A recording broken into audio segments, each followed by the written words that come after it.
Service Center on Fish Hatchery Road and Grand Canyon Drive. Part of the Madison community since 1973. Shop Zimbrick Honda.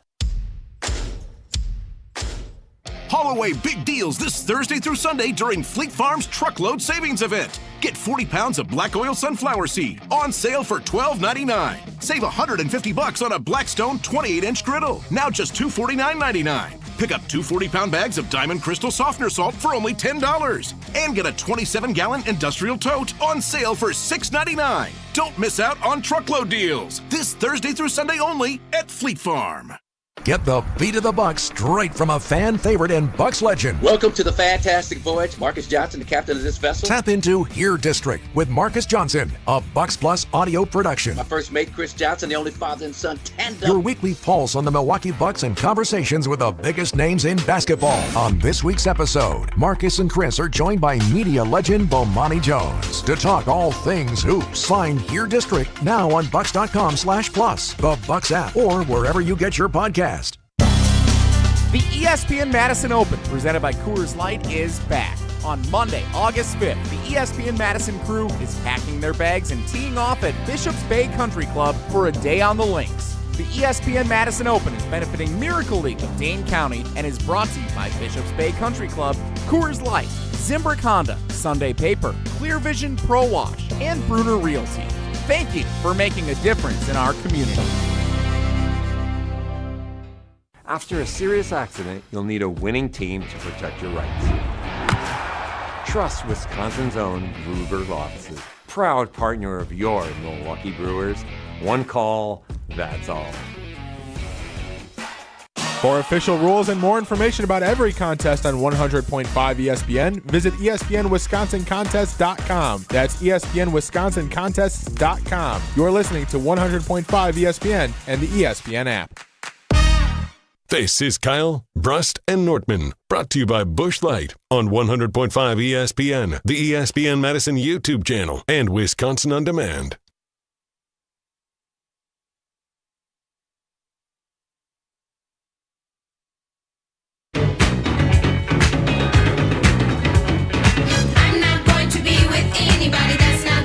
It is Kyle, Brust, and Nortman live from IKEA here in Oak Creek as we are at their barbecue bash, and we are excited to be joined by our dear friend Jim Rutledge from Jim, Matt, and Molly on 100.5 ESPN Madison 4 to 6 weekdays. Jim, how you doing, man?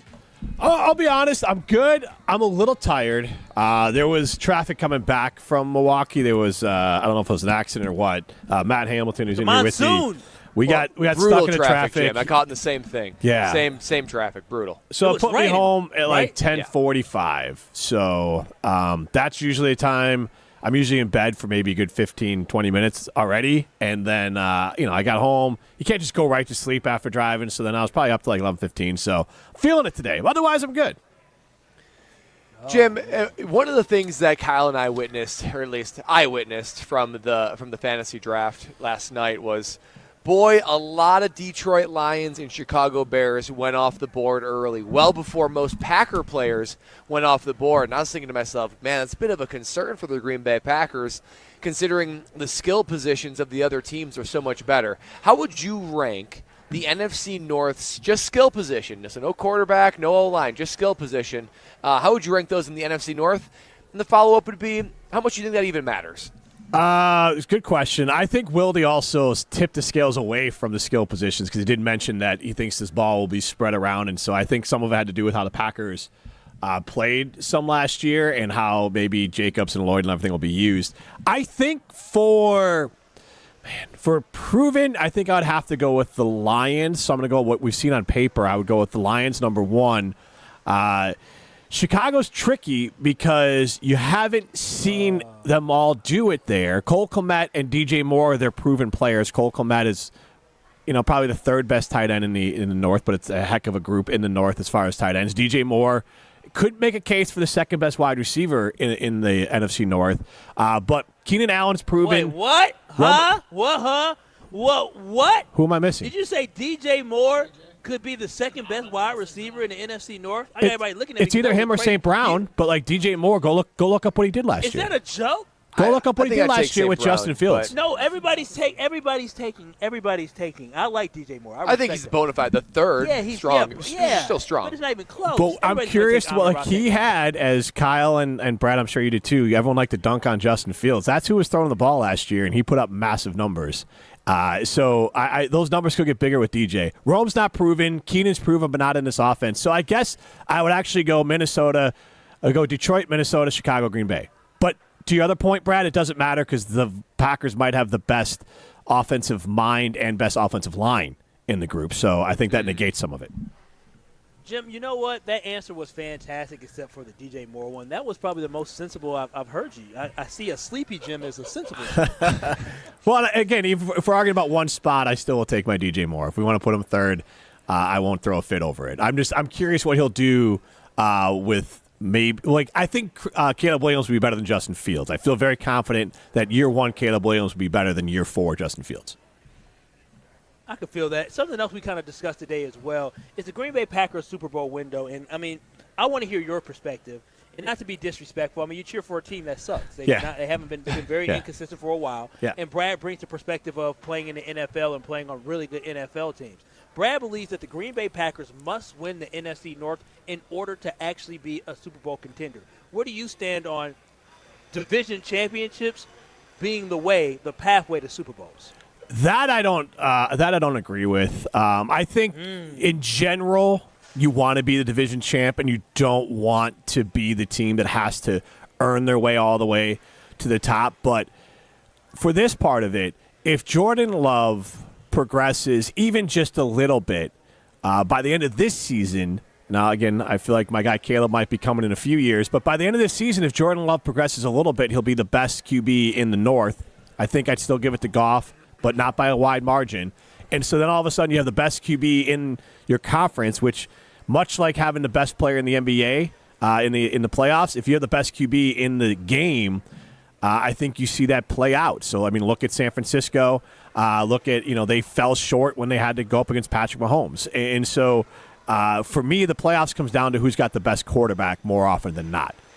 And I think that usually plays out. Oh, sorry. Yeah. No, that's it. No, I totally get that. And, my reasoning was only 7 wildcard teams in the history of the Super Bowl have won the Super Bowl and been Super Bowl champions. So that's 88% of the time it's a division winner. If you were to tell me that, you know what, the NFC North is really good, the Bears become good to very good, Lions stay great, and Packers stay great. If the Packers don't win any division championships, and let's say they're a wild card for 5 straight years, my bet would be they don't win a Super Bowl. I just think it's that important to actually win some divisions, get some home playoff games, and give yourself the best chance to get there, because 3 straight away games against good teams, that's really hard to do. With that context, absolutely. It goes back to, I think at times, if you look back at it, you could almost be unnecessary. Like, if you look back on it, maybe we shouldn't have been disappointed in some of the playoff performances for the Packers because they played at certain times in arguably the softest division in the NFL, and so they had inflated wins, so you're expecting more out of this team when realistically they're a wild card team in any other division. And when they won this division, it wasn't quite the same as winning a different division. So I think the Packers probably got unfairly scrutinized because their team wasn't necessarily a true division-level team compared to the other teams that went on and won the division. That won't be the case. If the Packers win the division, I think anytime in the next 4 to 5 years, as you were talking about there, Brad, they're going to be one of the top teams in the league, unquestioned, because they're going to be pushed in the division, at least by Detroit. I think Chicago is going to be, a respectable team, at least, starting this year and going forward. And then Minnesota's a wild card. I don't think Darnold and McCarthy are the guy, but the rest of the team is pretty darn good. So this division could be one of those divisions that is thought of as the best in football for the next 5 years. Jim, one last question before we let you go and get kicked off with Jim, Matt, and Molly there in Madison on 100.5. Lexi has a girls' night tonight. I know you've been married for a long time, and as have I. And I always prefer we time more than me time, but it's a girls' night. Jim, all I want to do is kick back on the couch, have a carb list, make a pizza, and basically do nothing. You've probably had these nights very rarely, as I do. What do you do on a night where it's okay? It's just a Jim Rutledge night, bachelor night at home. What do you do? And like my kids aren't there either. I'm doing almost exactly what you're talking about. I am. The pizza sounds good. I just got the college football game. I'll probably fire that up. Watch a movie or two my wife wants something to do with, some sort of gangster or war movie, and just have some time to relax and enjoy the quiet and just my own thoughts, which is rare in a house full of 3 women besides, me being the only guy there. That is neat. Jim, Matt, and Molly coming up next on ESPN Madison. Thank you so much, Jim. More KBN here on ESPN Milwaukee. Go to the record store. You're gonna give them all your money. Radio plays what they want you to hear. Tell me it's cool. I just don't believe it. Sell out. Woo! Hey, this is Ben Brust from Kyle Brust and Nortman on ESPN Wisconsin. People can't stop screaming about the Screamin' Sicilian frozen pizza, and no wonder. There's plenty to scream about, like the buttery stone-fired crust, secret recipe tomato sauce, mounds of whole milk mozzarella, and tons of premium toppings. Find Screamin' Sicilian in your local grocer's freezer and find out for yourself why Sport called Screamin' Sicilian's holy pepperoni frozen pizza the best of the best. Screamin' Sicilian, taste what all the screamin' is about. This is former Wisconsin linebacker Chris Orr. You're listening to 100.5 ESPN, WTLX, Monona, Madison, a Good Karma Brands radio station on Wisconsin. Broadcasting live from the Everlight Solar Studio, this is your Metro Kia of Madison Sports Center. Good afternoon, Madison. I'm Ron Wollersheim, and this is your Sports Center update brought to you by Elkhart Lake, Wisconsin's Road America. The IMSA Sports Car Weekend is coming up August 1st through the 4th. Get your tickets today and check out the full season schedule over at roadamerica.com. And speaking of schedules, the Packers with a scheduled off day after 3 straight days of practice up at Ray-Nitschke Field. Packers training camp been progressing through. How's Jordan Love performing after his hold-in ended at the end of last week? And which young pass catchers are turning heads on the practice field so far? Head over to ESPNWisconsin.com for more training camp news, notes, and observations from Packers reporter Rob Demovsky. Annual Family Night Scrimmage is tomorrow night at Lambeau Field for the Green and Gold as well. Also going to be debuting all white uniforms this season on the October 20th game against the Houston Texans. Read more about that over at ESPNWisconsin.com as well. Now the Milwaukee Brewers, they're starting a 3-game road series against the Washington Nationals tonight. Frankie Montas, acquired from the Reds earlier this week at the MLB trade deadline, will be making his starting debut for the Brew Crew tonight. First pitch is 5:45 p.m. out in Washington, D.C. First hour of Jim Metro Kia of Madison, Madison's trusted Kia dealer. Stop into Metro Kia on the east side of Madison or metrokiaofmadison.com. Everybody's ego takes a shot on this show. You gotta keep your chill with Jim, Matt, and Molly. I am savage. So you're not special. Jim, if we want to play this game, we can play this game. And I'm just like, oh my God, this guy's going to swing on Jim. He's a complicated fellow. Oh. People like me. I don't think so. This is Jim, Matt, and Molly. Presented by Coors Light on 100.5 ESPN. We're learning a lot about each other. I don't know, but basically we rode up to the Viking game last year, got sick. I tell you, next year he's going to ask for the highest contract in the NFL. I'm a nut, right?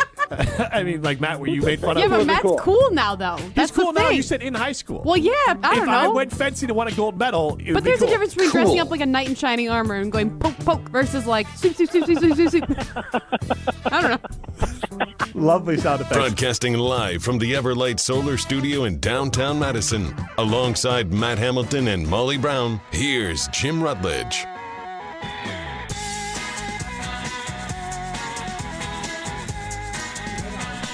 We got a stressed Molly Brown that we might have to address here to start the show. Molly Brown is definitely so stressed she squeezed her coffee and squirted it everywhere. That is not the best description. But that is what happened. I mean, kind of, yeah. I'm going to blame it on the lid, though. Like, me and coffee lids do not mingle at all. Yeah. It's like that's oil fair. and water. But, yeah. The stress, yeah, I think you just hulked that coffee a little bit. And, I might have. I'm honestly sweating. Got the He-Man I'm getting, grip over there. Just. I'm getting my steps in today. You want to tell us why you're stressed? Like, what's so stressful? We have our golf outing, the ESPN Madison Open presented by Coors Light. If the mountains are blue, you know what to do. And that's crush a Coors Light. All right. We've got that going on Monday. So a lot goes into a golf outing that I had no idea of because this is my first time doing it. Matt, what are you putting into this golf outing? My presence is my present. He's making sure that his shoes are clean, his clubs don't have any stains on them. Now, all the to be things. fair, I probably am going to end up bringing like a jersey for the silent auction. There you go. And, That would have been good to know. I mean, I've done it every year so far. Oh, really? Yeah. Well, we had it once, but it's So okay. this is Jim, Matt, and Molly. We're presented by So I'm Coors one Light, for live from the Everlight Solar Studio. Matt, Take that for data. yeah, we're at Bishop's Bay for the golf outing. Coors Light's a big part of it. A lot of great partners involved, and it'll be a lot of fun. You're not invited, folks. We wish you were. We were all great seeing you all at Dave and Buster's, who came out yesterday. It was really cool to see. That was fun. Eric and AC and two Tylers and Noah and am I missing anyone there? Rick and DeForest. Rick and DeForest, of course. How can I miss Rick and DeForest with his? I like just North and South hat. JD from North and South has one like that too. They know what they're doing when you pick out a hat because sometimes pick out a hat. Is it Rick and Sun Prairie? No, it's Tyler and Sun Prairie. Tyler and Sun Prairie. But then Rick and DeForest. we had another Tyler. Where was he from? Racine. Okay, but Jets then fan Tier 1 Tyler. Tyler never showed up. Racing. Apparently, Tier 1 Tyler, his wife was giving birth this week, and he agreed to be at the fantasy draft with us, knowing that she was due to give birth on that Tuesday. got nipped in the bud. Yeah. So I guess he had other priorities. Because honestly, that makes sense. Because both the Tylers there, I didn't get a chance because I didn't want to be off-putting. But I'm like, you guys seem way too cool to be friends with Jesse. So that makes more sense. Okay, you're a lot nicer than me because when I introduced myself to Tyler and Sun Prairie, I said, "You're not Tier 1 Tyler, are you?" He was like, "No, that's not me." I was like, "Okay, I'm just trying to figure out who here would be friends with Jesse." There you go. So thanks to everyone for having us out there. We are doing a golf outing, but that's more for all the great partners of ESPN Madison. And Matt and I are going to be out there. But Matt, Molly's giving off vibes, and I know you conflate your mom and your wife very much, so this will work really well Don't for you. call me mom. This will work really well for you. Or mommy. But she's giving off the vibes of when you were younger, and I think this is why you made the conflation the other day of your wife and your mom. When you're younger and your mom, like you have friends over or whatever, or she's having, like, people are coming over, like for holidays. Like I have now like PTSD for holidays because it's like I get so stressed because like mom when you're younger is insane. And the house has to look like it never looks at any other point. Pressure. And everything is just like, it's like, don't look at mom. Don't acknowledge. Don't even like try not to get in the same room. Try to be anywhere else.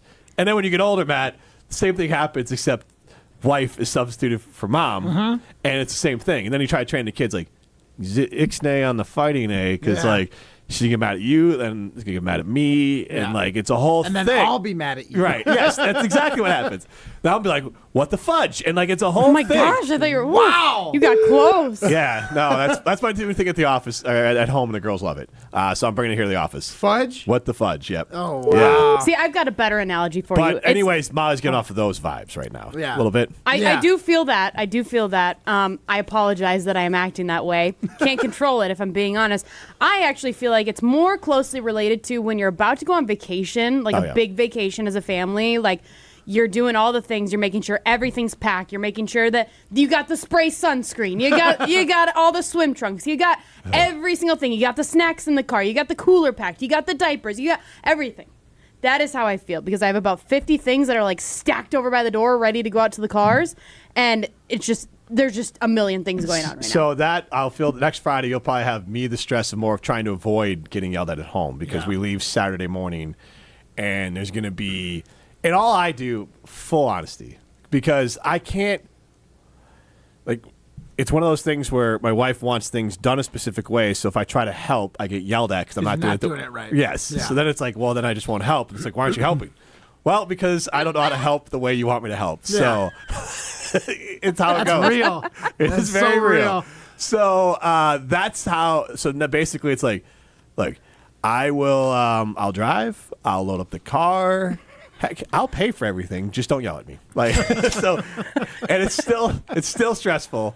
It's still moments. There's lots, and Molly and I have shared laugh over the memes of like us in the car. After about being 10 minutes away from a divorce before we headed out on this trip. Yeah. You never go full Rutledge. Yeah, So, Ryan, why are you single? When you can live in fear of your spouse before major events. This sounds like, it sounds like the American dream. Why wouldn't I want this? I mean, it is the American dream. This is like the best part about being on a show with guys because it's like I get the perspective of the husbands. Yeah. And I love it because I totally get it because I do the same thing to my husband, but he can't. I'm the wife. You know what? We are kind of the proxy for your husband. Now, he's not feeding us information, but I would say that we're saying the things he can't say to you, nor do we have the guts to say to our own wives. He says it to me. Oh, he okay. says it to me. Right. Don't worry. All right, because I don't Probably need not I don't need to go nuclear. So I'm always like, I just try to keep it all in, and then everyone puts their headphones on and they got their movies. I can go. Yeah. And then I'll listen to a podcast, and we all can just be quiet, and we'll all be a loving family by the time we get up to Hayward. Everything's under control. Situation normal. Or wherever we're going, down to Gatlinburg or flying somewhere. Yeah. Do you think that does traveling put the biggest stress or cause the most stress for couples? Traveling with kids. Yes. To me. Yes. I wouldn't know. Because solo, Matt, that's a good point. My wife still stresses out over traveling. Yeah, for sure. There's still going to be way stress. worse if we had kids. Oh, yeah, it's going to be a whole nother level because that's the part of it. It's I handle me. I don't need any help from her. I got my bag. Mm-hmm. I'm good. I travel all the time. So it really, I'm not even super fazed by it because, believe it or not, guys, wherever you go, they have whatever you forgot. Thank you. It's there. Yes. Oh, I forgot to pack my toothpaste. Oh, bummer. Guess what? I forgot underwear one time. Yeah. You know what?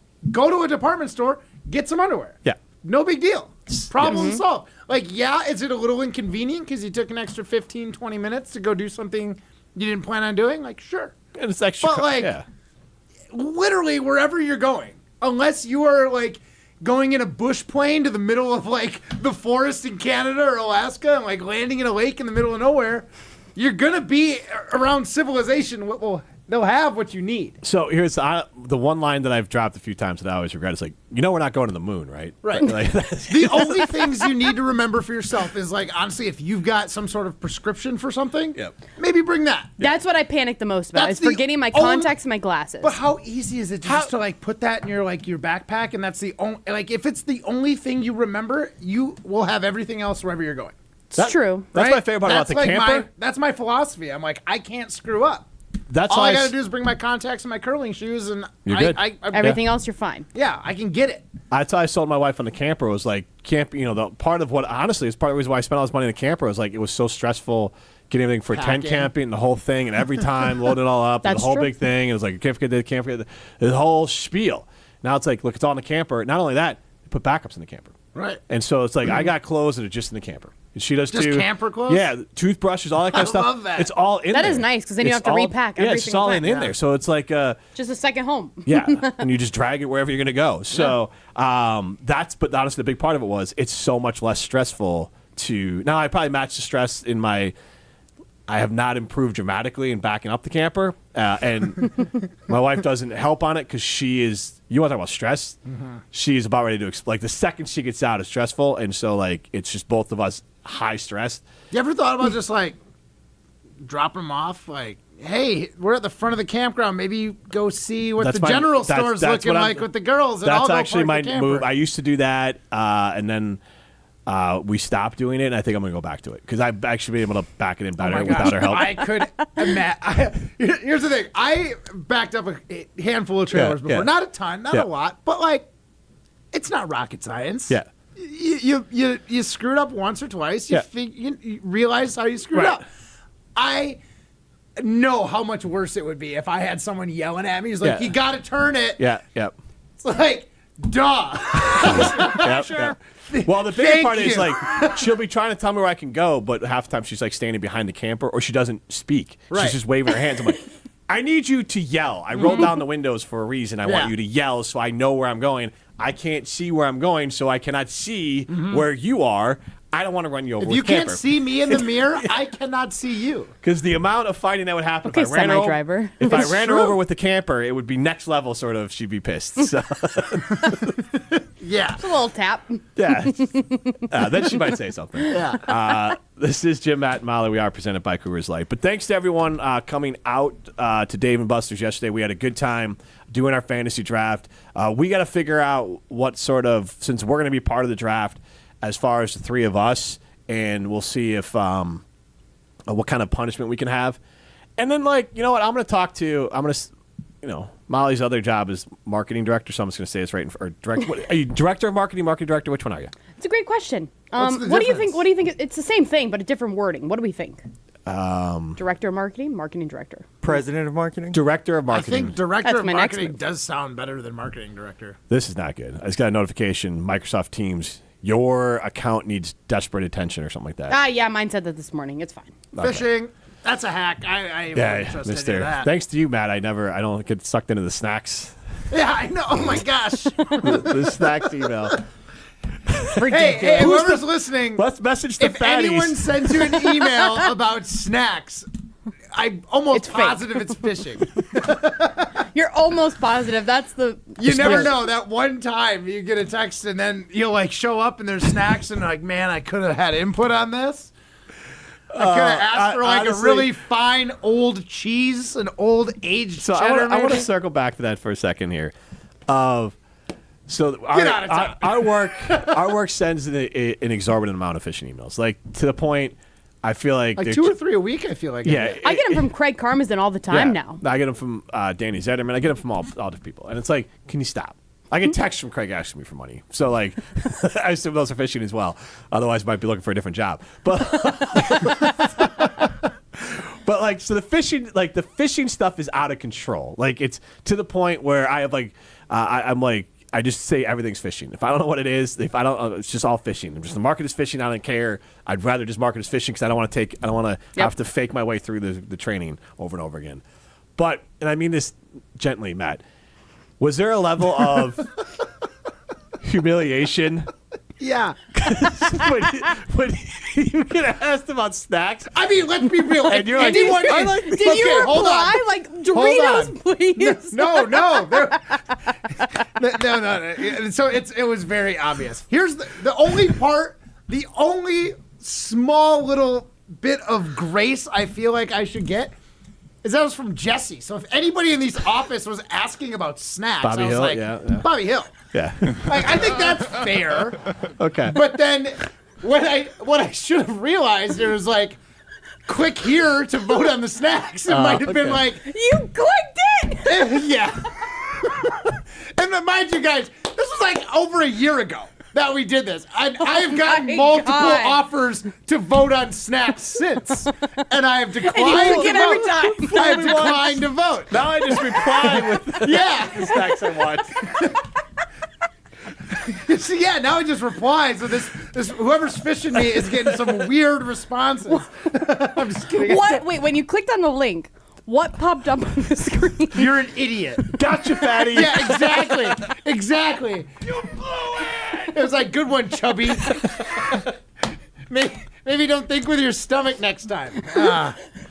Yeah, so that was, I think, the one and only time I've been busted. But now the only person that sends me phishing emails is Jesse, and every other is snack time. You fool me once. Shame on me. I will take the blame for that one. You know what's so funny too? So I manage people. So if when we're enrolled in these different training programs, I get a notification. I've got notifications when it'll say so and so is enrolled in extra things because they clicked on something. So that's exactly how you, because otherwise were you oh great, nobody's gonna find out. It's okay. Right, yeah. Your manager finds out. Here's the thing. I think it's funny. I told you guys immediately. I was like, no, it is Jesse, funny. Did you really not send me a survey on what snacks I would like around the office? But I don't know what you're funny because in another world, I picture if Craig gets all of these responses. If Matt replies back, I like Oreos. Cheez-Its. And Doritos. That too would have been pretty dang funny. I mean, okay, let's be real though. I do have an honest question. If you guys did get an email about what snacks you would want in the office, what would it be? If you get one pick. Cool Ranch Doritos. That's what I'm obsessed with lately. You know, you said Cheez-Its. I love Cheez-Its, so I Any eat a lot particular Cheez-It though? I like There's a lot of the the flavors. like the double baked ones. They're a little The crispier. extra toasties. Yes. Jesse bought whatever those goat ones were the other day. The No. Cheddar Jack. Oh my God! Literally, the No. box was gone in a day. I know. I don't like the powdery So Cheez-Its. actually, the extra toasties. I'll ask you this then, Matt, and Molly, you can chime in as well. This is actually, if I was going to email you, because it's Ruth's Chris Steakhouse, we're going to be out there in August. If I was going to email you, and be like, what do we want at Ruth's? What do we have to have at Ruth's Chris Steakhouse for the sizzle, swizzle, and swirl happy hour? What? Give me an item we got to have out there. Well, I need to try steak. I've never been there, so I don't know what's on the menu. Okay, that's on the sizzle, swizzle, and swirl happy hour. You get a steak sandwich. Ooh, Yeah. yum. I mean, it's the calamari. Calamari. All right. Does it taste fishy? No, and it's cooked perfectly. It is. Okay, I might try it. And it comes with like a sweet and spicy like chili sauce. Oh, it's so good. I did when you guys met with our other friends from Dancing Goat when we Yep. were there. It looked really good, but I was like, I don't know if I. But I'll have to try. I like calamari. I'll try it. And then I would do since you're doing those two, I'll do the seared sashimi. I would do that. That's really good. And then we can wash it down with the Coors Light. You can get whatever you want at Ruth's Chris Steakhouse. It is not fishing. It is fantastic over at Ruth's Chris Steakhouse in Middleton. We're going to be out there later this month. This is Jim, Matt, and Molly presented by Coors Light. You're listening to Jim, Matt, and Molly, presented by Coors Light on 100.5 ESPN, ESPN Madison on YouTube, and Wisconsin On Demand. Step into nostalgia with the Miller High Life Dive Bar of the Week. Listen to Jim, Matt, and Molly every Thursday to find out where you can enjoy $2 Miller High Lifes. To celebrate our love for dive bars, we are going to tell you about some of our favorites, featuring one extra special dive bar that will have $2 High Lifes on special for the week. Taste the champagne of beer in its natural environment. A delightfully different dive bar in Wisconsin like London Depot, the Nitty Gritty in Madison, the Dam Bar, and Dive In. I knew that we were going to be getting engaged soon and needed to do some ring shopping. Heard the radio ads of Chalmers and decided, hey, we should give it a shot at Chalmers. They were just awesome at accepting us through the door and understanding what she wanted in terms of how she wanted it, and they delivered. Everybody always is telling me how sparkly my ring is. They tell me that they really like the style of the ring and the setting that it's in. I am ecstatic with it. Thank you, Chalmers. Hi, Drew and Jonathan Scott here, reminding you that a lot of life's firsts are better with help from American Family Insurance. Like your first home expansion or your first big lightning strike. There's a first for everything. Get the right home policy at the right price with the right help from American Family's agents. Life's better when you're under American Family's roof. Insure carefully, dream fearlessly. Get a quote and find an agent at amfam.com. Products not available in every state. American Family Mutual Insurance Company SI and its operating company 6000 American Parkway, Madison, Wisconsin. Prescriptions require an online consultation with a healthcare provider who will determine if appropriate. Restrictions apply. See website for details and important safety information. Subscription required. Price varies based on product and subscription plan. Hey guys, did you know there's a generic form of Viagra that works just the same but is 95% cheaper? And you can get it online at hims.com/joy. Through Hims, you'll get a free medical consultation to determine the ED medication that's best for you. Discreet shipping if prescribed, a 100% online process, and a range of treatment options, including trusted generic alternatives to the name brands, at up to 95% off. ED is personal, and at Hims, so is treating it. Just go to hims.com/joy and get connected to a licensed medical provider online for free, with zero copay, no expensive appointments, and no awkward face-to-face conversations. To start your free online visit, you need to go to this exclusive address, hims.com/joy. That's hims.com/joy for your free online visit. hims.com/joy.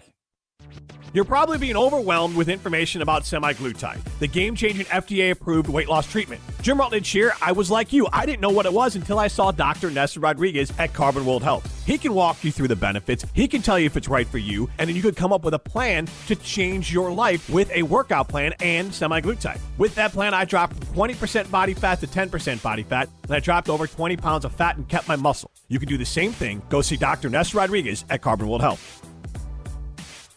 When it comes to security for your home and family, you want a winner, and we found one when we placed our trust with J&K Security Solutions. This is Greg Gard. Kim and Jeff hit the game-winning shot for us with the Control 4 home technology system. Home or away, from our smartphones, we can open the garage door, dim the lights, turn on the TV, as well as arm the security system. That's convenience as well as peace of mind. Let J&K Security Solutions do for your home or business like they've done for us. Call 255-5799 or online at jksecurity.com.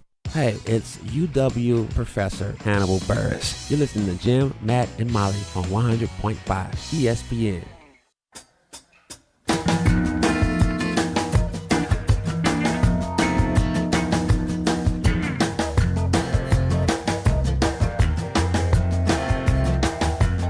When I jumped off, I had a bucket full of thoughts. When I first jumped We off, are back with Rutledge and Hamilton. Not Rutledge and Hamilton. That's $1, guys. Jim, Matt, and Molly is back. I was the only one in the room, so I brought it in. And Molly and I had a look of this like, is oh why my God, I don't who left get to the bring it baby? in. Who left the baby in the? Who let the baby roll off the couch? yeah. That's basically what happened right there. That was my fault, guys. I said you should do it. Well, I sat down and then, started with Rutledge and Hamilton. So good. I sprinted in here. I owe $1. It was a look like, oh my God, the baby rolled off the couch. Yeah. I think I did roll off the couch, too, so that's fair. That applies. And I think that explains a lot. Yeah. We did, because Daniel wasn't in our league, but we did see Daniel, the landscaper, out there. And he said, great to meet us. Great to meet you, Daniel. It was awesome chatting with you, even though you weren't in our league. It was still good to chat with you a little bit. I got to catch up with him afterwards. Mm-hmm. Molly, did you get a chance, or were you out? I believe I was out. Okay. Yeah, you kind of boogied out of there. Well, she had a crew. You did. She had a But baby. actually, you weren't that fast because when I was walking out, I saw your whole crew pack. Oh, were you? Yeah. Well, I had to go track them down in Dave & Buster's, get them out of the little shop. They're trying to collect their points. They've been collecting their points there for the last year and a half, so they now have 10,000 points or something. Wow, that is patient. Yeah. Yes. I'm actually so proud of myself as a dad and my kids. I talked them into a different place who's not a partner, but someone in Madison, so I'm not going to give them a shout out.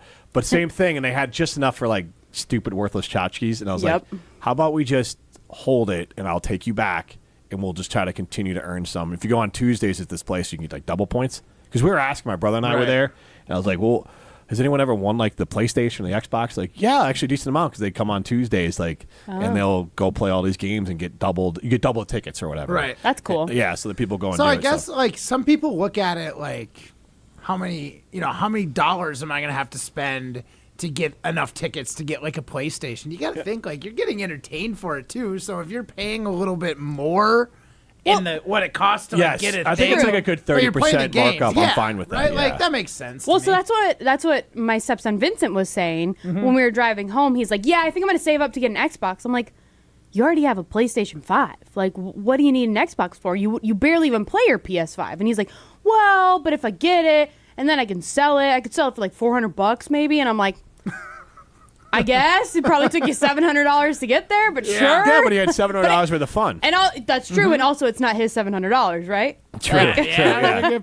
He's money laundering. Is basically what's happening there. Yeah. Sounds like you're the one getting outsmarted. And Dave & Buster's takes the house. They take a little off the top. Yeah, so true. $700 from the parents, and then he turns into $400 for himself. It's clean. It's his money. Yeah. Very true. With it. Can I tell you? I actually heard that we had the most fun table last night. Of course. I mean, yeah.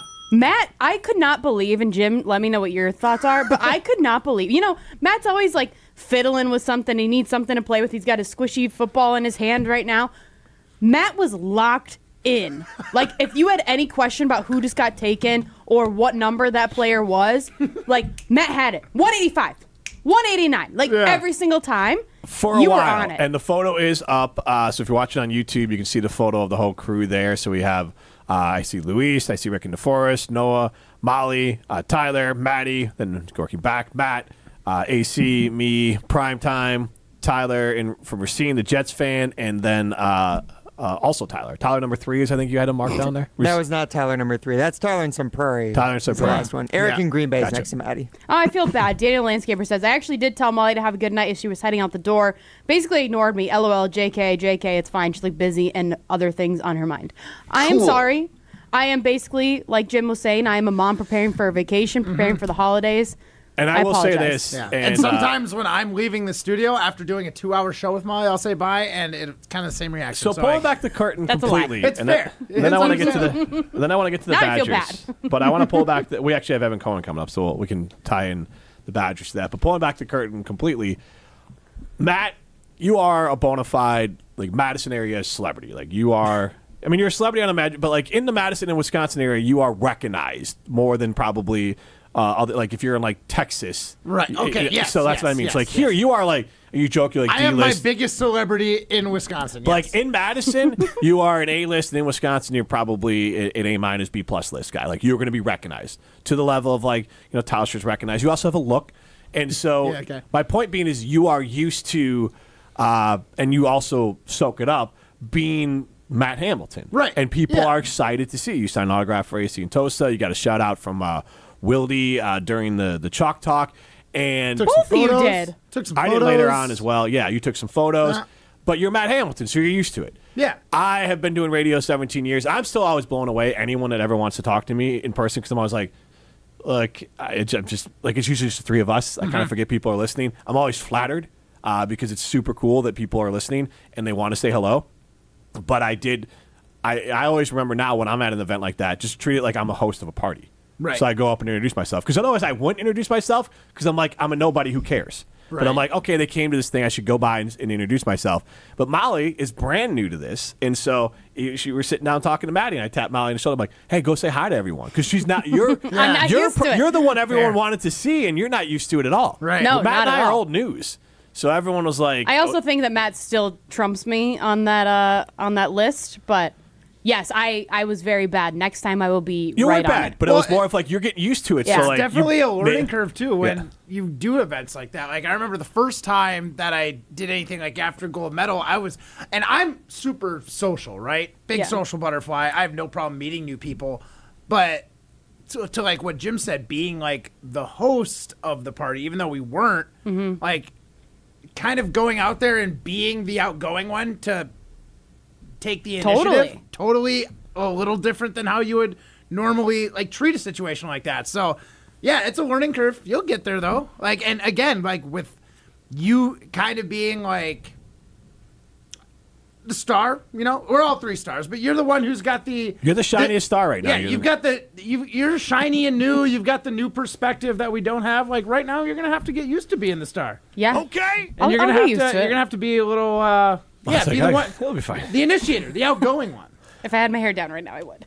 Right. I can do it for you Because my hair's down. It's also, and I don't think you two have this part of it, that like I grew up and I self-proclaimed, like I listened to sports talk radio and I was Chicago folks, but if I ever got a chance to meet any of the folks that I was listening to, I would think it's the coolest thing in the world. And I'm not saying it's equal, but I'm just saying that like that's the only thing I can remember is that like you listen to them every day, you're like, I want to say hello to this person. I've in my mind interacted with them or texted in or called in every day for a very long period of time. Right. And it's such a cool experience to be on the other side of it. But like so it's always funny of like I forget like why would anyone ever want to say hi to me? And it's like if I had a chance to meet any of the folks like even down in Chicago when I meet like Waddle or let's use Sylvie as an example because Waddle's a Bear too. But like any of those folks or Cap, like I listened to them growing up. So it's I have to like not fanboy it because be like I know you and they're actually famous as opposed to like me, but it's still kind of fun. So it was really cool, and I hope everyone I hope we had the most fun table because it was awesome. I had fun. I can't tell you how crazy, and I love our fans. I had zero expectations that people would show up because it's a drive. It is a trek. And so we appreciate everyone driving in. It was awesome. 844-770-3776 is how you get into the show. I want to talk about the Badgers next, but we got Evan Cohen coming up. So after Evan, we'll get to the Badgers. We'll talk a little bit about the Badgers with Evan, but I want to talk about how, like, I'm the Badger homer, so I want a little love for that. We're going to get to Evan Cohen in a minute, but Carbon World Health, you can go. They have a new location in Sun Prairie. It's not open yet, but make sure to mark it on your calendar. We're going to be out there August 28th, and we're excited for that. Jim, Matt, and Molly, and we're going to be talking about all the med spa things they have going on at their new location, but they still have their West Side location with the fitness center, which I love to use on a regular basis. Matt and I share stories about the workouts he does on his own, and then I just share the stories that I do out at Carbon. But they have cryo there if you need to recover from a strong workout. They have red light therapy if you need that as well. They also have semaglutide, which I've been taking for a long time. Compression boots. The compression boots, that's actually a great one. That is a game changer. And then they also have, you can do hormone optimization if that's something that fits your fitness goals as well. All at Carbon World Health. This is Jim, Matt, and Molly, presented by Coors Light. Evan Cohen coming up next. This is Jim, Matt, and Molly. Ryan is absolutely right. I am savage. We're learning a lot about each other. This is good to know. This is good stuff to know. Presented by Coors Light on 100.5 ESPN and the ESPN Madison YouTube channel. Since J&K Security Solutions opened in 1987, our attention to detail and customer service have been our strongest assets. I'm President Jeffrey Beckman. We'll always do our best to find the most efficient and cost-effective solution to every job we tackle. Whether it's security for your home or business, installing video surveillance, or being able to control your garage doors from your phone, we can help you feel empowered with simple and user-friendly technology. Let's work together to secure your home or business. jksecurity.com. No more waiting to see a general surgeon. Stoughton Health has you covered. We accept over 160 insurances, including Anthem Blue Cross, Blue Shield, Cigna, Dean Health Plan, Humana, and Quartz. Enjoy easy access at Stoughton Health, where most general surgery appointments are available within a week. When it comes to your procedure, trust board-certified general surgeon Dr. Aaron Schwab. At Stoughton Health, we are proud to provide you with exceptional, personalized service. Learn more at stoughtonhealth.com. ESPN Madison is on Wisconsin sports. Catch up on anything you missed on the Varsity Podcast on Wisconsin On Demand. Brought to you by Zimbrick Honda, a proud supporter of Wisconsin Badger Athletics. If you're looking to purchase, finance, or service a new or pre-owned Honda, shop local, part of the Madison community since 1973. Hi, I'm John Hayes, owner of Goodman's Jewelers. I've been here for over 4 decades now, and I can tell you here at Goodman's Jewelers, we pride ourselves on high standards, classic traditions, honesty, and integrity. We're a small independent jeweler with a great history, so you'll find us more personal than other big-name jewelers. Find Goodman's Jewelers in the heart of Madison at 220 State Street. Goodman's Jewelers, the Diamond Store Madison since 1933. The best is at Goodman's. Dog, I can't remember a game that was this good. Yeah, you know what else would be great right now? Some food from the Great Dane. I know, but we can't go right now. Good news! The Great Dane Pub and Brewing Company is available on DoorDash and Uber Eats. Stay in the game with the full menu delivered from the Great Dane closest to you. Downtown, Hilldale, Fitchburg, or East Madison. Order today with DoorDash and Uber Eats or on thegreatdanepub.com. Great Dane Pub and Brewing Company, Madison's original brew pub since 1994.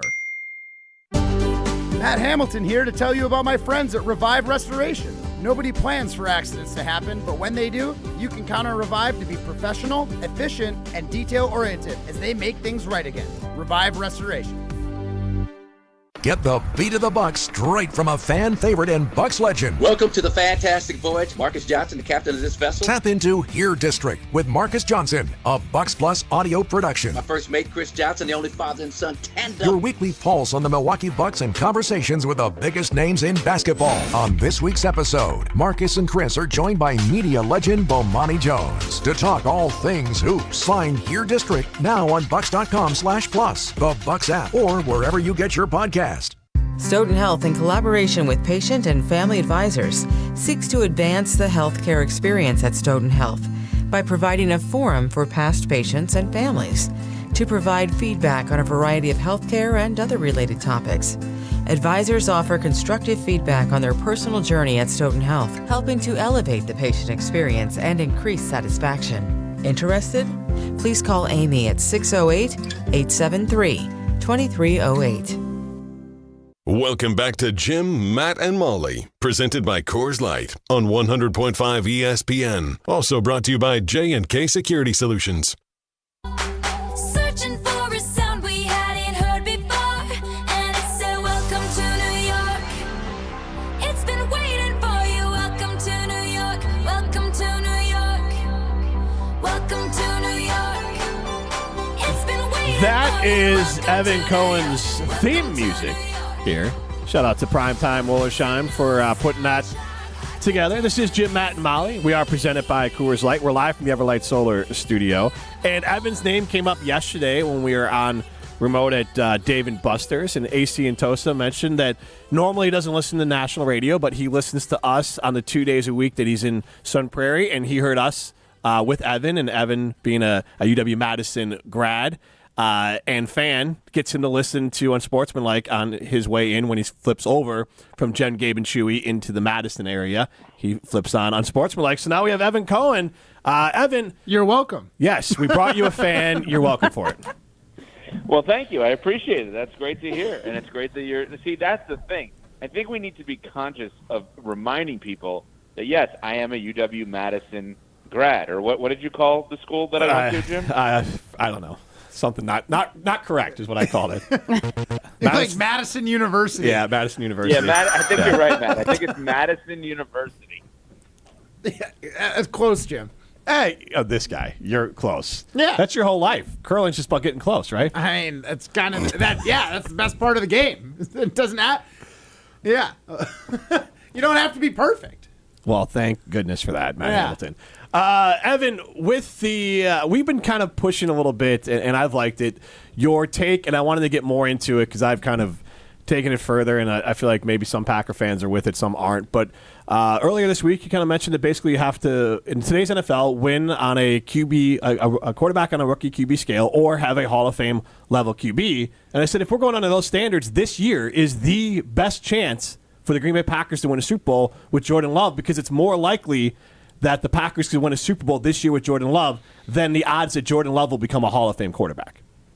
Well, I mean, there's certainly an argument to that, but there's also an argument that if you just go based on what is your first year playing football as a full-time starter in comparison to other people's first year playing football as a full-time starter, what Jordan Love looked like in his first year, while not Patrick Mahomes' 50 touchdowns or Tom Brady winning a Super Bowl, it is certainly closer to that than it is a complete bust.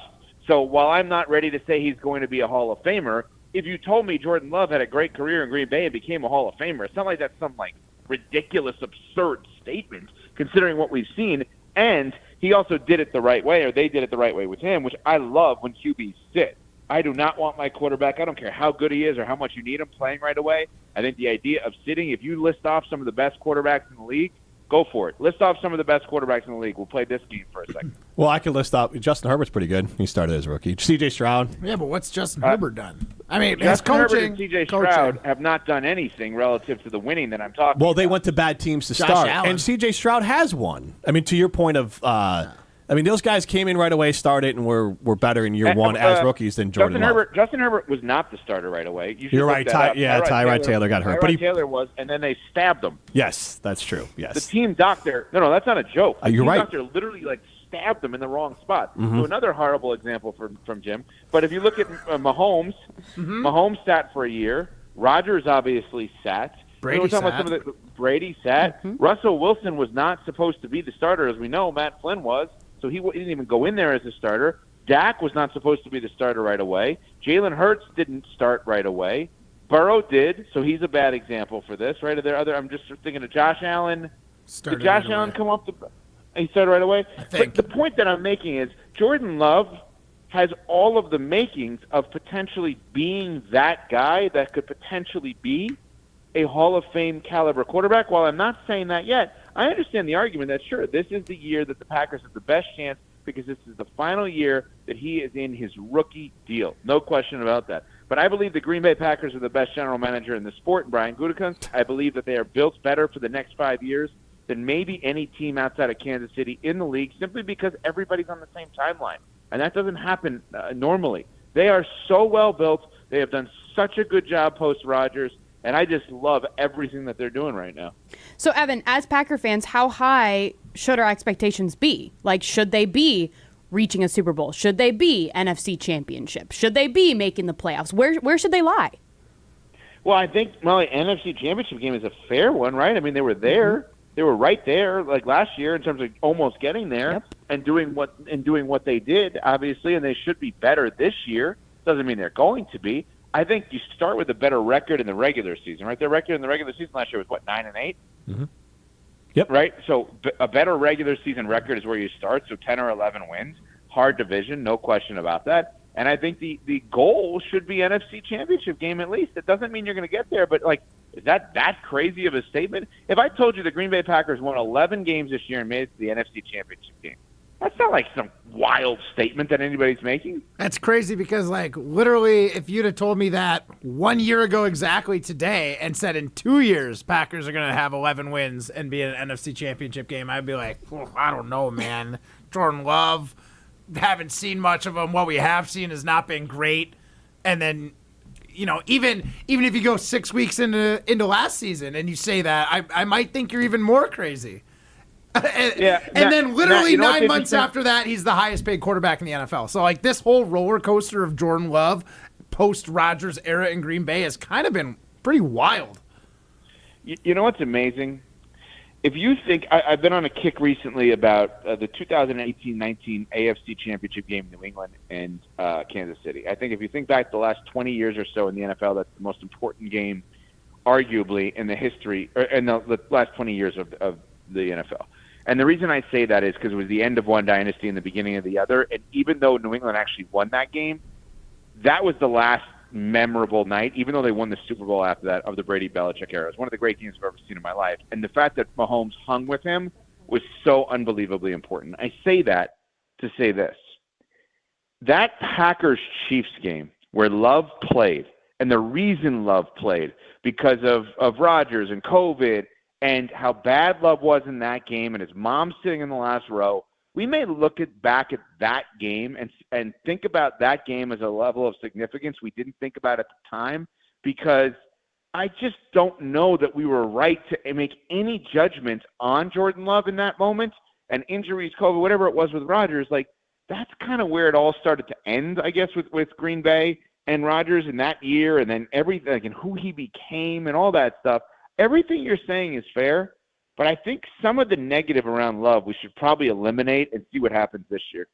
Oh, 100%. It's just very funny to think of how it's transitioned. I remember I was kind of like Rodgers. I rolled my eyes when I saw we took a quarterback in the first round. And then obviously a couple years later, he gets in a game against Kansas City. We saw him a couple second halves of last games of seasons and less than impressive. And then, yeah, just how this whole turnaround is gone for Jordan Love from backing up one of the best to ever do it, you know, arguably, and turning into a guy who's now like a highly paid quarterback his expectations are now NFC Championship game, when, you know, last year at this time, like, that would be an absolute pipe dream. So but that's how it happens. That's how it happens. I mean, think about Giannis, like when he was drafted and the first few years of Giannis, and then like, wait, like, he's pretty awesome, they should win it all, and then they won it all.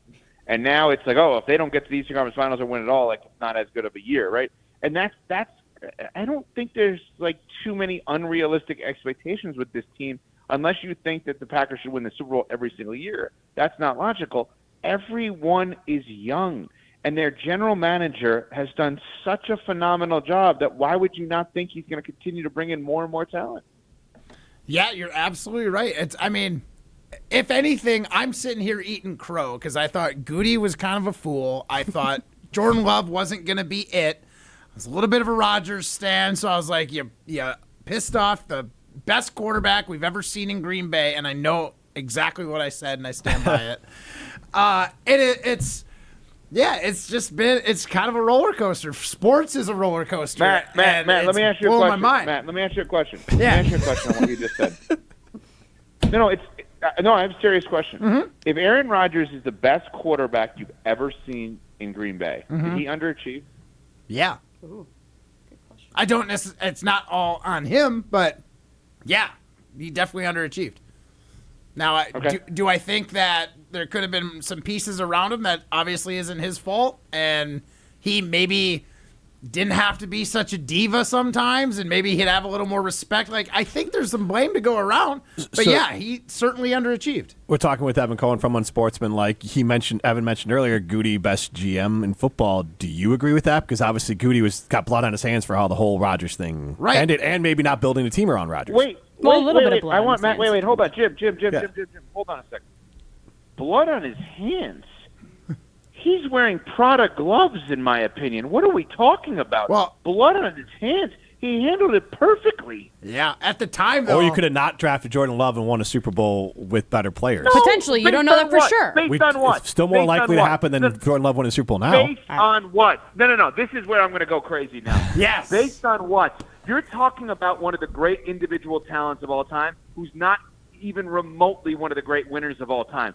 I'm supposed to believe that if you draft a wide receiver or a lineman that year, the Green Bay Packers will win the Super Bowl? BS. Aaron Rodgers in the last 5 years of his career in Green Bay is known for being individually good and never overachieving when it comes to team success in the playoffs. That is the biggest crock of you-know-what, the concept that if they would have drafted someone else, that Rodgers would have embraced the young player, which he never did, and that they would have won more than they were supposed to, which they also never did. That is BS. All right, they win 2 NFC Championship games since then, and one more player who they're obviously not rookies each year. So they that went rookie... to 2 NFC Championship games, Jim. Yeah. To me, there's no way that happens if not for drafting Jordan Love.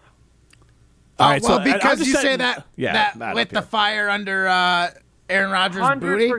Yeah. 100%. You know 100%. what? Matt, stand up for yourself. No, here. I'm not gonna rewrite if we would have got T. Higgins instead of Jordan Love, we would have for sure gotten to the Super Bowl. I do think we would have been better, but Evan makes some good points. Aaron Rodgers never did embrace rookies. It took a lot. Okay, but that rookie they drafted in year 1, the next year when they went to the NFC Championship game, they wouldn't be a rookie, so then they would probably be more productive, right? Maybe. But maybe. Jim, but you did see Aaron now. Rodgers arguing with Garrett Wilson just the other day, and it was like... Well, that doesn't bother me, though. Well, no, he just... It doesn't matter if he's a first year or second year. He's a young guy trying to work with Aaron Rodgers. It's not going to be easy. But Matt, you're an Olympian. You're telling me when you guys are practicing, you're never arguing about stuff? Of course you are. That's just competitive spirit. I'm not a Rodgers guy, but that's the thing I don't care about. The thing that I look at is, and Wildy's talked about this a bunch, the idea of if Rodgers would have just embraced the young guys the Packers had in his last year, like he did in year 1 with the Jets, who knows where they would have been if he was the quarterback with this young team. Luckily for Green Bay, he didn't do that because Jordan Love's better. Whoa. Maybe.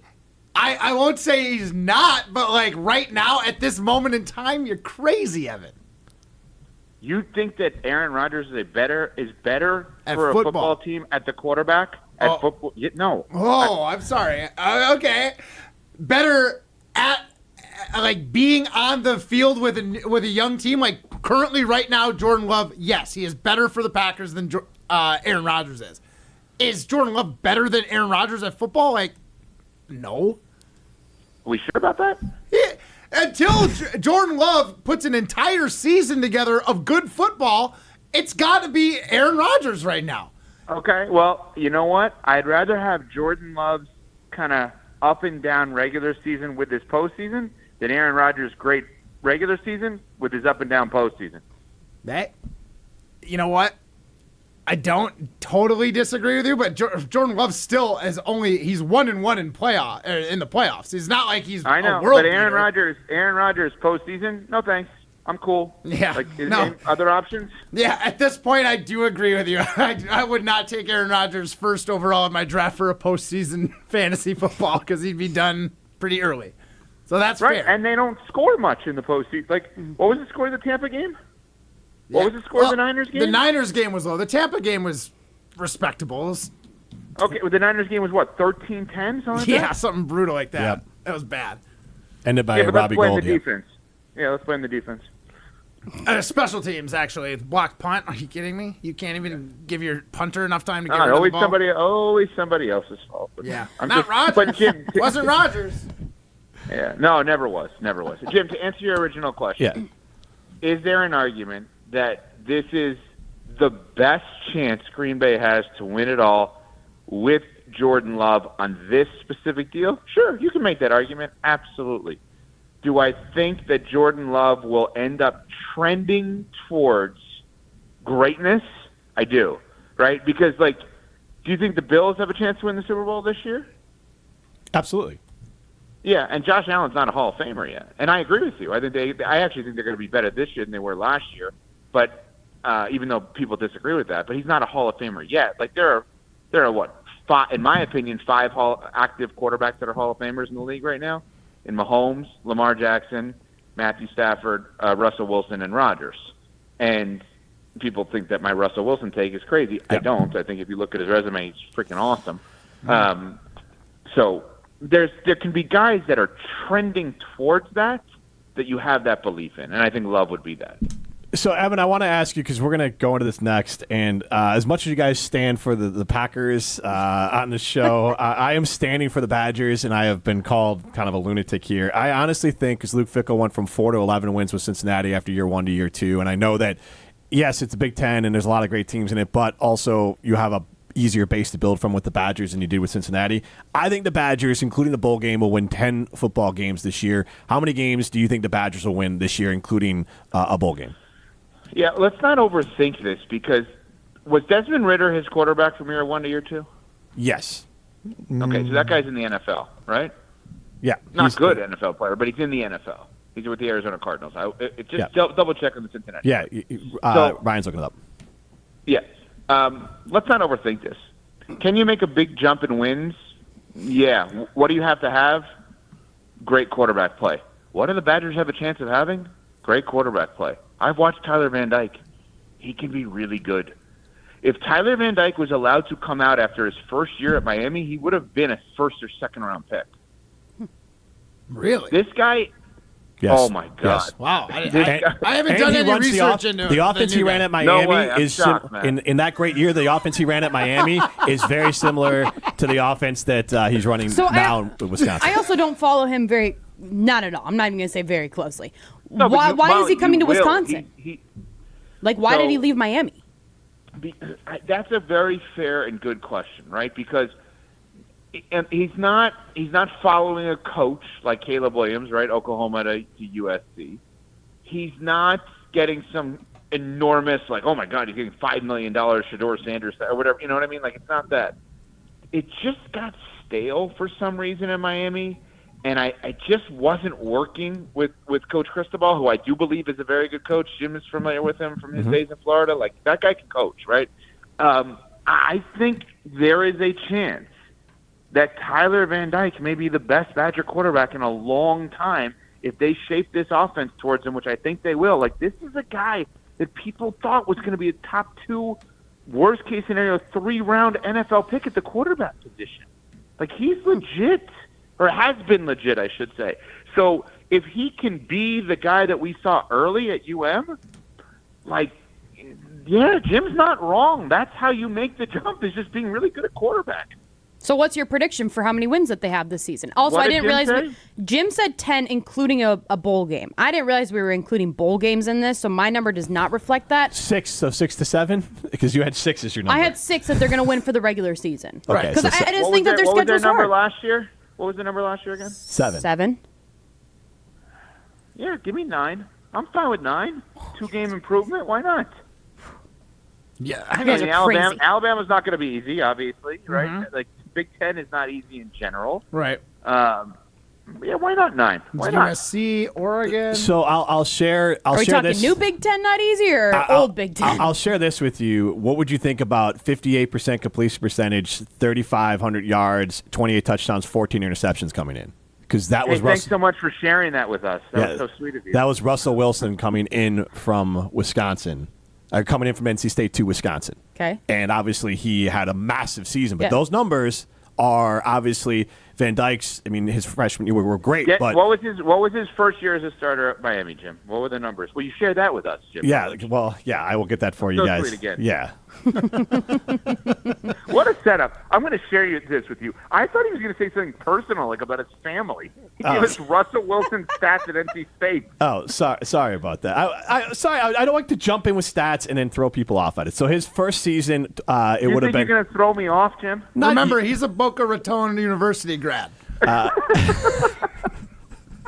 Oh, the Brew, BRU.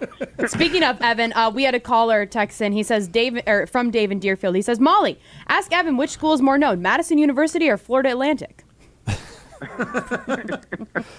62% completion percentage, 2,931 yards, 25 touchdowns, 6 interceptions. Was TVD think rookie. about that. That was TVD's first year at Miami? Yep. Molly and Matt, did you hear those numbers just now Jim shared with us? Yeah. Personal for him? They are impressive numbers.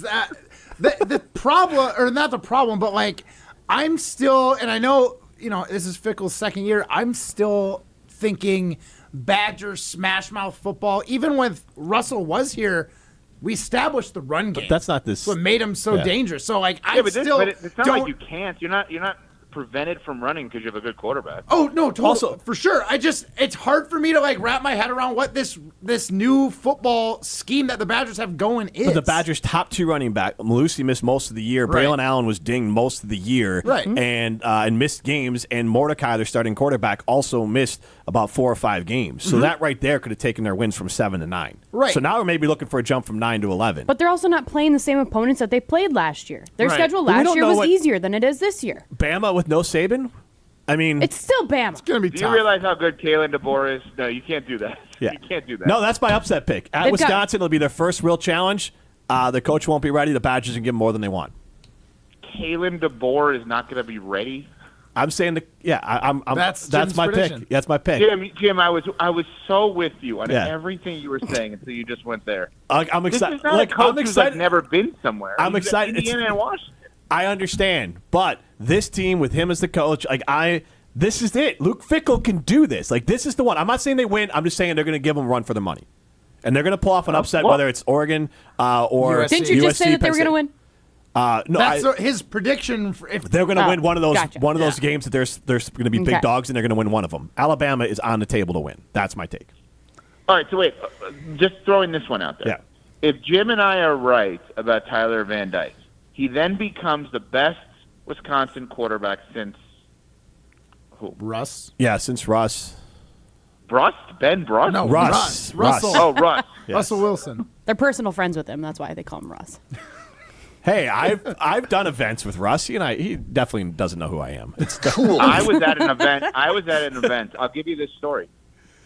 We were at the Super Bowl, and Mark Tauscher and I were in an Uber, and we got dropped off at an event. It was a Wheels Up event, and was because the CEO at the time, Kenny Dichter, is a UW Madison grad, and so he throws these amazing parties for the Super Bowl. We get out of the Uber. Russell Wilson, like a small, tiny car. Russell Wilson pulls up in a ridiculous Mercedes SUV, beautiful, gets out of the car, sunglasses. Tausch goes, "Hey, Russ, how you doing?" Russell looks at him and keeps on walking. It's one of the great moments of my life, seeing Mark Tauscher blown off like that. It was great. Wow. I think that's a great way to wrap that one up, Evan. Thank you so much for hopping on. Thanks, guys. Appreciate it. Evan Cohen from Unsportsmanlike. You listen to that weekday mornings here on ESPN Madison. This is Jim, Matt, and Molly, presented by Coors Light.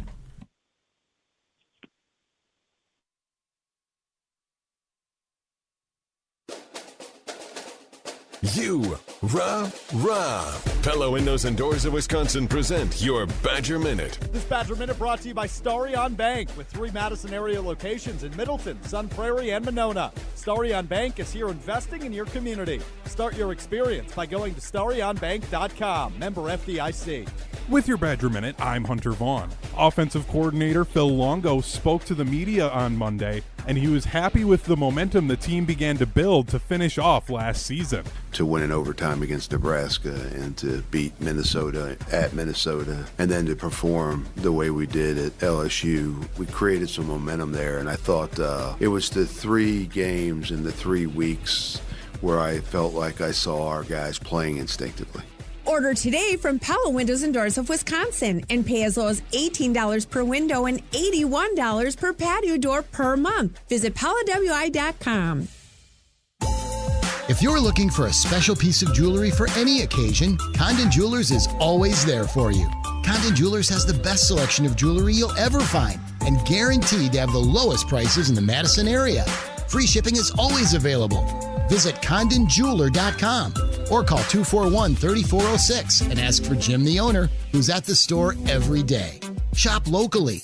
Condon Jewelers, the jeweler on the east side, the jeweler on your side.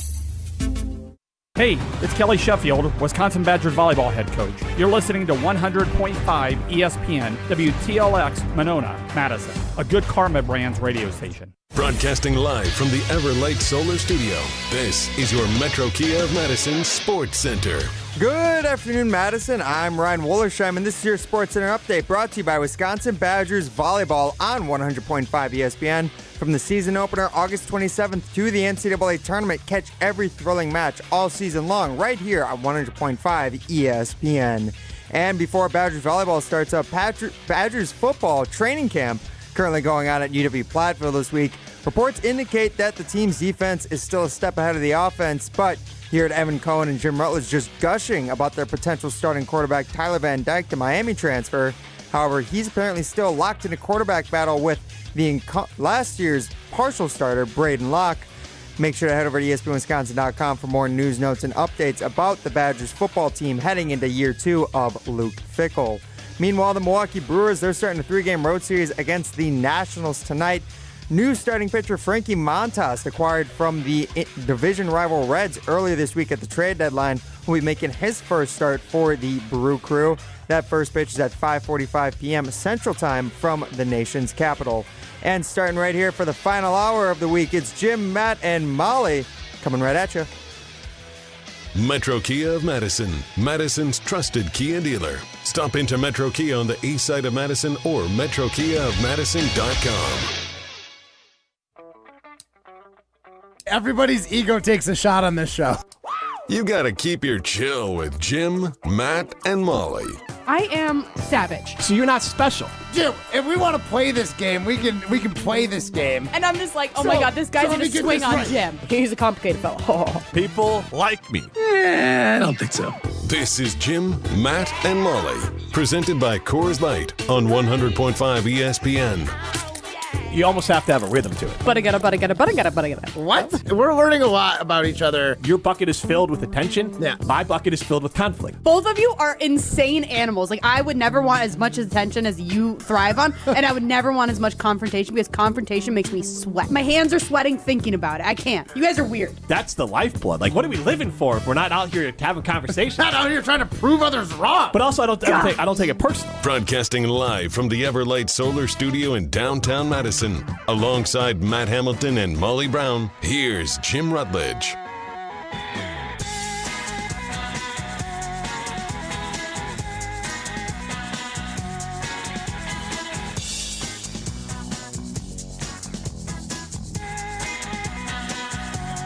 Jim, Matt, and Molly, last hour of the week.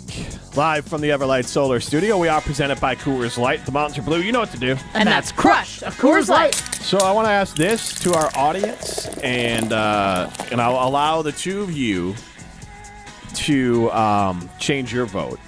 Ooh. But how many games do you think the Wisconsin Badgers will win this year for the football team? I have 10. Molly has 7 with the bowl. Matt, what did you end up with the bowl? I had 8 without the bowl, so I'll go 9 with the bowl. 9 with the bowl. Evan Cohen said 9 with the bowl. Prime, what are you at? I would still stick at 8. Winning the bowl game. Why are we doing the bowl game? Yeah, honestly, I don't It really should like just be that regular either. season. The bowl game matters. Yeah, but you can't really predict the bowl game until you know what the game is. You can actually predict the regular season because you know the game. The Badgers will win the bowl game. Yeah, the Badgers. No matter They what. lost last week or last year. But you don't Ryan know, was there. You can still predict the bowl game because bowl games are impossible to predict because it's all about no. They are because you don't know who's showing up. Because hold on. But by the end of the year, you have a closer idea. Jim, and if it's in your scenario where the Badgers are winning 12 games or 10 games, they're going to be in the 12-team playoff. In which case, you know the other team isn't not trying in that. I guess I've always picked with the bowl game because the Badgers historically are the team that gives a crap in a bowl game, and that's why they win them more. But if they're in the playoff, I think you had 10 regular season wins, and then all of a sudden you kind of got a little sus about it. So you were like, we'll just say it's a bowl game in there. Yes and no, because I feel like he had 11, and we hedged him back to 10. I think Jim went. Do not. I think he has him winning the Natty. Right? Isn't that where we started? He has him undefeated. Yeah, exactly. All right, so we'll listen back to Evan because I wanted to involve Evan. Did we have him pick 9 with the bowl game or not? So will he be 8 without the bowl game? I don't believe you guys actually asked with or without the bowl game. Well, we had talked with Evan 9. on the without the bowl game. That's what the kind of the foundation we laid. We're like before the bowl game. He said they're willing to increase their season wins But here's the last thing. year by At 2, the end of the which year, is 9. the Badgers won 7 games. If they had won their 8th game last year, you would have said 8 games. That's why I'm going with so I go 10 wins. The Badgers are winning 10 games. I don't care however you want to do it. They're winning 10 games this year. All right, we're including the bowl game. Yes, because at the end of the year, when the Badgers, if they had won, they're 7-7 last year. Then is that how they finished? They finished 7-6. 7-6 last year. If they had won, we would have called them 8-5. Not all of us. Yeah, it's the final record, but when you're predicting preseason, you predict But I'm the saying games you know. saying the Badgers are going to win 10 games. Then I think they're going to go to a bowl game and win it. I So I'm mean, going if 10. they win 10, so that's at 9, and they're probably not in the playoff at 9. But if they win 9 games in the Big Ten, that could get you in the 12-team playoff. oh man, I guess I just feel like it could 1 or 2 losses. Once you're past 2 losses, you're kind of out of it. It depends a lot on who those losses are to and how bad they are. Yeah. If they lose to Oregon by 30, they're not making it. I'm but just if they going- keep it close, But they lose in like overtime. exactly. Okay. I'm going with 10.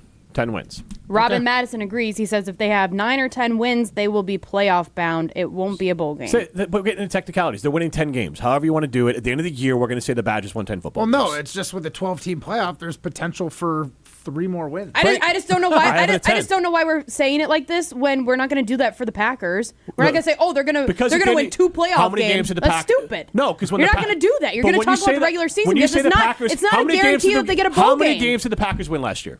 9. Because you picked the regular season number. When you Badgers, they won 7. If they had won their bowl game, we they always won say 6. 8. They won 6 When regular the season Badgers games. do their counting and they won 10 games in a row for X amount of years, they always count the bowl game. At the Okay, end of but the a year, bowl game isn't given. but Neither at is a playoff for game. the standard of That's college stupid. for the standard of college football. Then get mad at the Badgers and call them stupid. For the standard of college football, when they Yeah, accumulate that there's wins, 50,000 bowl games. Yeah, you're right. The NCAA is stupid when it comes to college but that's football. fine. And Danny, You're right. the way that they count wins at the end of the season, they always include the bowl game. But this is different because we're predicting preseason. I'm predicting they're going to go 10 win gets them in the bowl game. I don't care who they play, they're going to win it. So See, but now you're saying 10 games gets them into the bowl It could game. get them in regular season. It could be the bowl. I'm not picking the bowl. I'm picking 10 wins. You're hedging. I'm not. I'm picking 10 wins. You're trying to win on both sides of the coin. They're winning 10 games. However they get there. 10 games. You're right. I don't know who they're going to play in the bowl game. Maybe they win 10 and they lose their bowl game. Okay. My point That's is me saying, 10 oh, the wins. Packers are going to get 11 wins. Oh, yeah, that includes it's them not. getting 9 regular season games, No, and it they're going to win doesn't. 2 playoff games, and they're out. No, the number is 10. I'm actually hurting myself here because I could say it's 11. I'm saying 10 wins. They're going to play enough games to win 10 games this year. This is literally how I've picked the Badgers forever. And now we're getting caught up in math. They're going to win 10 games. Well, I think it's stupid to predict a bowl I'm taking game. the leap because you're right. When you don't know who they're playing. They could be playing in the ReliaQuest But they won't be. Insurance But Bowl Molly, or to whatever in everyone's point Vegas. here, they won't or they be. could be playing in the Peach Bowl. If they have right, so that's the risk I'm taking. 9 wins in the regular season, if that's what they got, that probably puts them in a Peach Bowl game, which is a tougher game. Still getting 10. So I'm taking the gamble. I don't know what the bowl game is. I'm taking 10.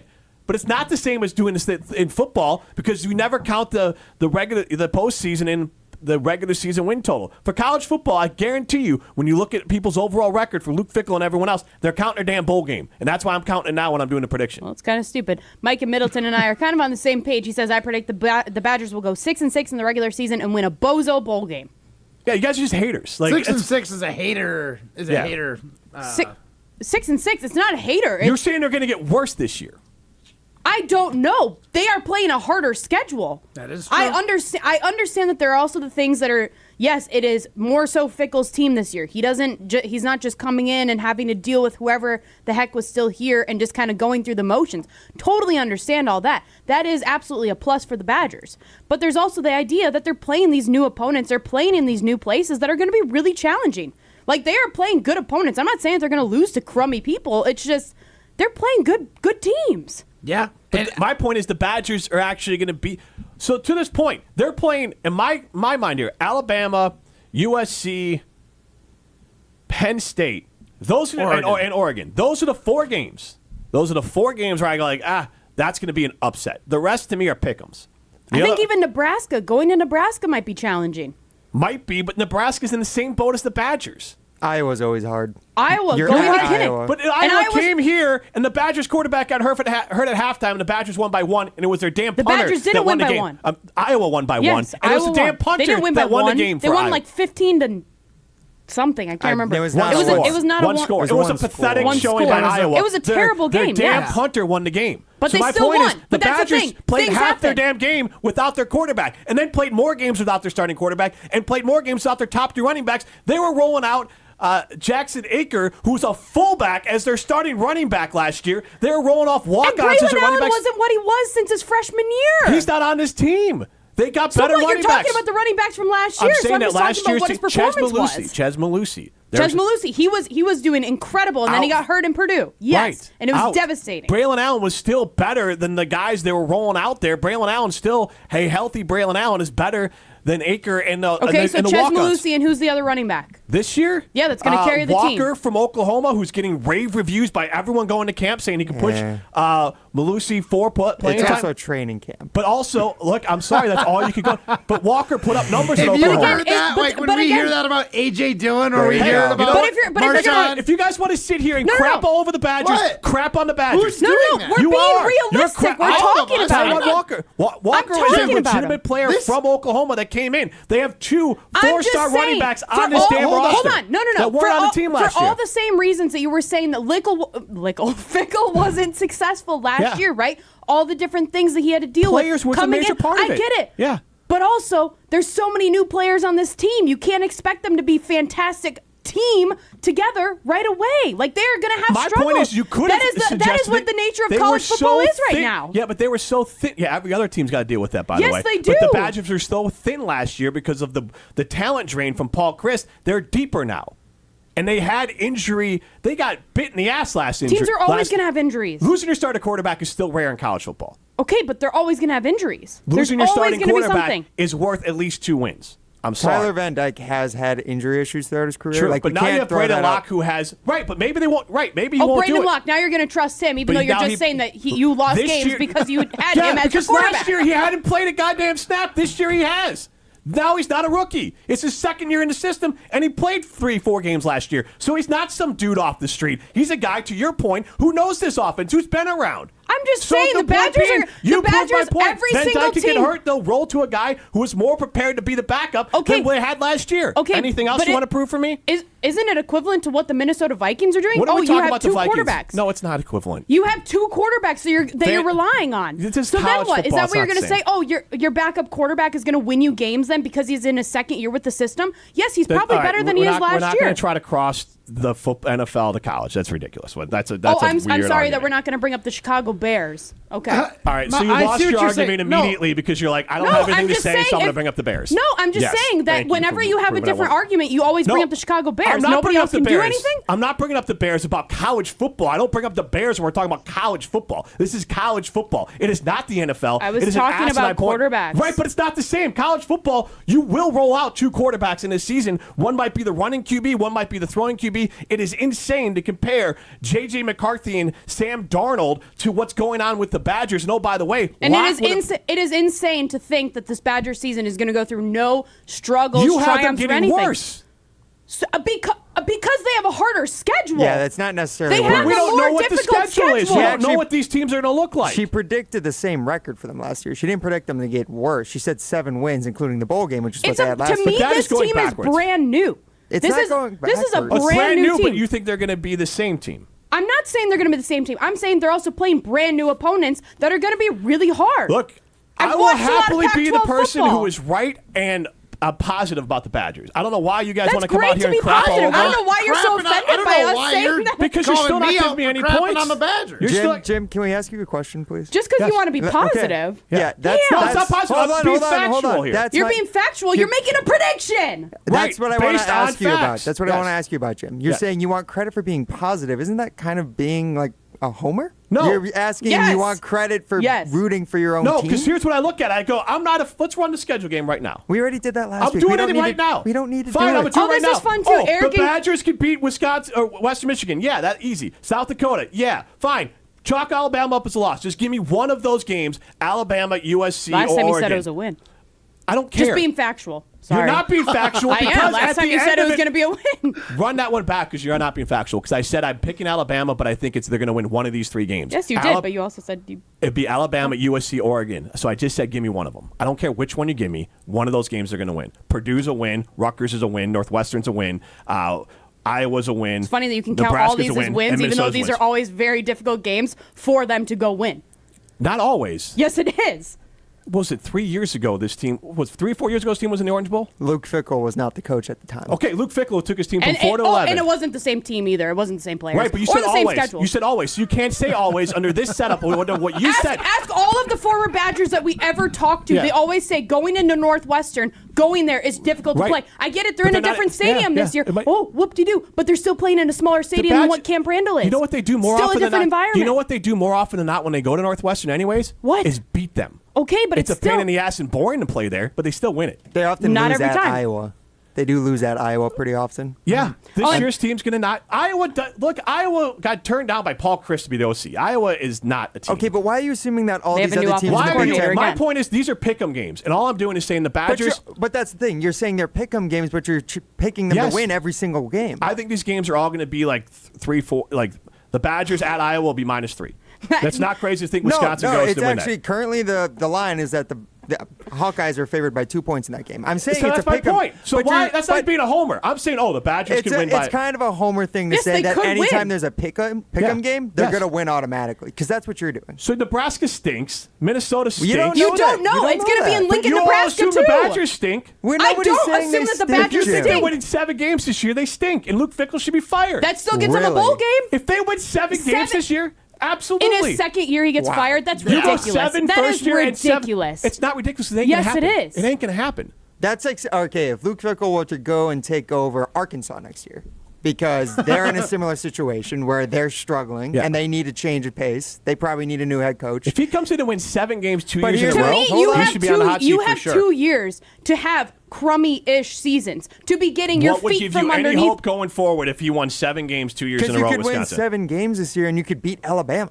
But you could still lose some of those pick'em games, but you could still win one of those big But here's games. we also don't acknowledge, as Mr. Matt Hamilton's Mr. Vibes here, we don't acknowledge that momentum. If they beat Alabama, USC, this team isn't going to feel like, we can beat anyone. That's Yeah, true. absolutely. They Because Because that certainly worked could. against them last year. But then they could also have an injury like I don't Molly think you was guys saying. understand what an abject disaster that locker room was last year after It the wasn't Washington good, State but game. we don't know that it's this significantly better this year. We haven't seen this team play. It's What a do we completely different team. know about the locker room? Oh, we saw Squat Fest and they looked like they were having a great time. No, I'm saying that That's maybe cool. it's not an F, and last year it was an F. Maybe not. And again, it's I don't think it's like, big to crazy me, to say like, but maybe it to goes from me- F to a C. To me, if I can equate this to the NFL, maybe I don't know. If Maybe it's you'll chew my head ridiculous up. like your quarterback one, then maybe you won't be able to. Because in the NFL, we always say, "Oh, they're rebuilding. They're rebuilding." To me, the Badgers are still rebuilding. It's only year 2 with Fickell. College no, I it's not understand same. it is different. It is different, but they are bringing in players from all over the country, just like every other school, as you Right. pointed out. Yep. But you are still rebuilding this team into what Fickell wants it to be, and it's honestly going to be kind of a constant rebuild with the way that the NCAA and college football are shaped now. It is constantly going to Fine. be. You guys can come in here and I'm not and that's pooping fine. on the Badgers You are. by any means. 7 wins I'm is not- actually just insulting. I have How them is it for ins- more than that. I don't know why No, I'm you saying keep you guys, saying Ryan. Okay. Ryan and Molly didn't even are say on what the, his is. I Let's never roll gave up my a prediction. Bellevue Gave and dump it on the Badgers schedule. I never team here. gave my prediction. 7, 8 win. Like Eric Green. The 7 way I wins is have it crapping is on 'em. chalk. Like, we're losing to the 4 teams that we should lose to, and we're going to win the pick'em games. But that's chalky. That's just where my head's at. And I don't think that the Badgers are going to come out here and be world beaters right away. But I also think that they're going to be that's where our Alabama, I kind of differ with you, is I think they're going to need to build momentum. I don't think they're going to have it by Alabama, but by the end of the season, I think they're going to have it figured out. And Luke Fickell, yes, we know he's a proven and good coach. He's taken a team from 4 wins to 11, right? It's good. It's insane what he was able to do in Cincinnati. To expect the exact same thing here in Wisconsin, a little crazy. But improvement is going to happen when you have more guys who are buying into this system. Not everybody was a Luke Fickell stan. We have more Luke Fickell stans in the locker room than we did last year, and that is going to improve chemistry, which should give you a better shot at winning. But it's never going to negate injury that's always possible. Like if both your quarterbacks go down. I know that's so random, but like look at the Cleveland Browns. They played 5 quarterbacks last year. And you could argue that the NFL has less injuries at quarterback than college football does. So I see where both your heads are at. Like, injuries are possible. And yes, the Badgers could run this gauntlet and get to 10 wins. But to think that anyone here isn't like a fan of the Badgers or is like wants to sit and dump on the Badgers, I think Molly's being real and a realist about this situation. And Jim, I love your optimism because I don't get to see optimistic Jim very often. Molly's playing her role perfectly. You're the one who's goes from the realist Jim Packers guy, radio guy to like this Badgers homer. I love it. I think it's great. Judgmental Jim. Look, I follow the team. I follow the plays they add. I don't understand why we just have to assume that none of these guys, because last year didn't click when the record shows that Luke Fickell took a 4-win team to an 11-win team immediately with clicking. Yeah. And, oh, by the way, Tanner Van Dyke, last year's performance. Tyler Van Dyke, his performance last year with the I was looking up Tanner Mordecai's stats, with Miami, the down Tanner Mordecai. Or excuse me, Tyler Van Dyke, 66% completion percentage, 2,700 yards, 8 yards of completion, 19 touchdowns, 12 picks. And that's the bad QB they brought in. Right. I mean, again, it's going to be a fun season because it's new, the new Big Ten. We're going to have a game in California in the Big Ten. Like, I want the Badgers to be good. I want them to prove me wrong. I want them to be in the playoffs. That'd be freaking They're gonna sweet. prove you Could wrong. you imagine? It'd be awesome. I want these players to be great. I want them to have a quarterback that's better than Russell Wilson. Like, that would be absolutely awesome to be able to be in Madison, to be able to cover it, to be able to talk about it every single day. It'd be killer. That'd be awesome. Right. But by the way, the guy they brought in struggles. Walker, his 513 yards he had at Oklahoma last year would have been number 2 for the Badgers last year as far as yards. So I don't know. They already brought it, and they get Ches Malusi back. Plus, they brought in 2 4-star guys. This is Jim Matt Molly. Did I ever say that he was going to be bad at a running back? I don't think so. Okay, run it back.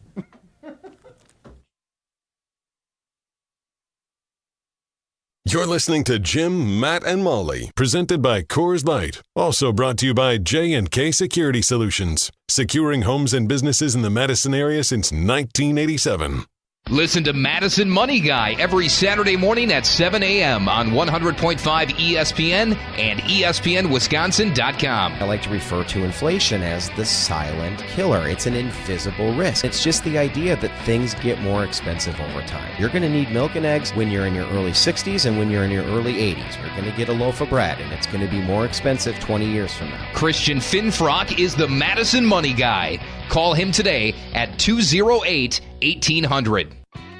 Step into nostalgia with the Miller High Life Dive Bar of the Week. Listen to Jim, Matt, and Molly every Thursday to find out where you can enjoy $2 Miller High Lifes. To celebrate our love for dive bars, we are going to tell you about some of our favorites, featuring one extra special dive bar that will have $2 High Lifes on special for the week. Taste the champagne of beer in its natural environment. A delightfully different dive bar in Wisconsin, like London Depot, the Nitty Gritty in Madison, the Dam Bar, and Dive In. When you're in the right place at the right time, things get done.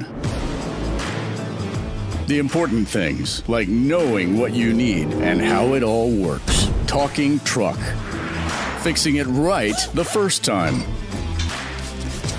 At Zimbrick Chevrolet, our people get it done right and now. That's how you know you're in the right place at the right time. And you'll never overpay at Zimbrick Chevrolet. How much does it cost to talk to Gruber Law Offices after a serious crash? It's free. Yes, free. As in it won't cost you anything to speak with us. Not sure if you have a case? Call our team at Gruber Law Offices today. Your first call and your first consultation are always free. And you'll never pay us a fee until we win your case. If you've been seriously injured, call Gruber Law Offices. One call, that's all. Oh, hey, I'm guessing the smell of me grilling out caught your attention? And what is that amazing smell, you ask? Well, it's our fresh from the Quickery brats I'm grilling up. Wait, brats from Quick Trip? Yeah, you betcha. And you too can be a summertime summoner just by stopping by your nearest Quick Trip and picking up a 5-pack for just $2.99. And when you're asked, what's that amazing smell? Tell them they're brats for $2.99. Only from Quick Trip. Hi, I'm Madison Money Guy, Christian Finfrock with Retirement Income Strategies. And what sets us apart is we're an independent, family-run office. We help clients like you understand the financial world and build a portfolio that's in your best interest. To learn more, go to MadisonMoneyGuy.com. Listen to Wilde and Tausch, presented by Pella Windows and Doors of Wisconsin on 100.5 ESPN. I don't see it being a roller coaster like last year. I see this more of a pretty nice drive. We might hit a dip, but then we're going to climb, and hopefully we're climbing when it gets to be December, January. Wilde and Tausch, weekdays 9 to noon on 100.5 ESPN. Also brought to you by Hallman Lindsay Paints, Coors Light, Made to Chill, and American Family Insurance. At Gruber Law Offices, our biggest priority is the care and service we provide to our clients. We know accidents can be overwhelming, and we're here to help every step of the way. Call now. One call, that's all. Welcome back to Jim, Matt, and Molly, presented by Coors Light on 100.5 ESPN. Brought to you by Metro Kia of Madison, Madison's trusted Kia dealership.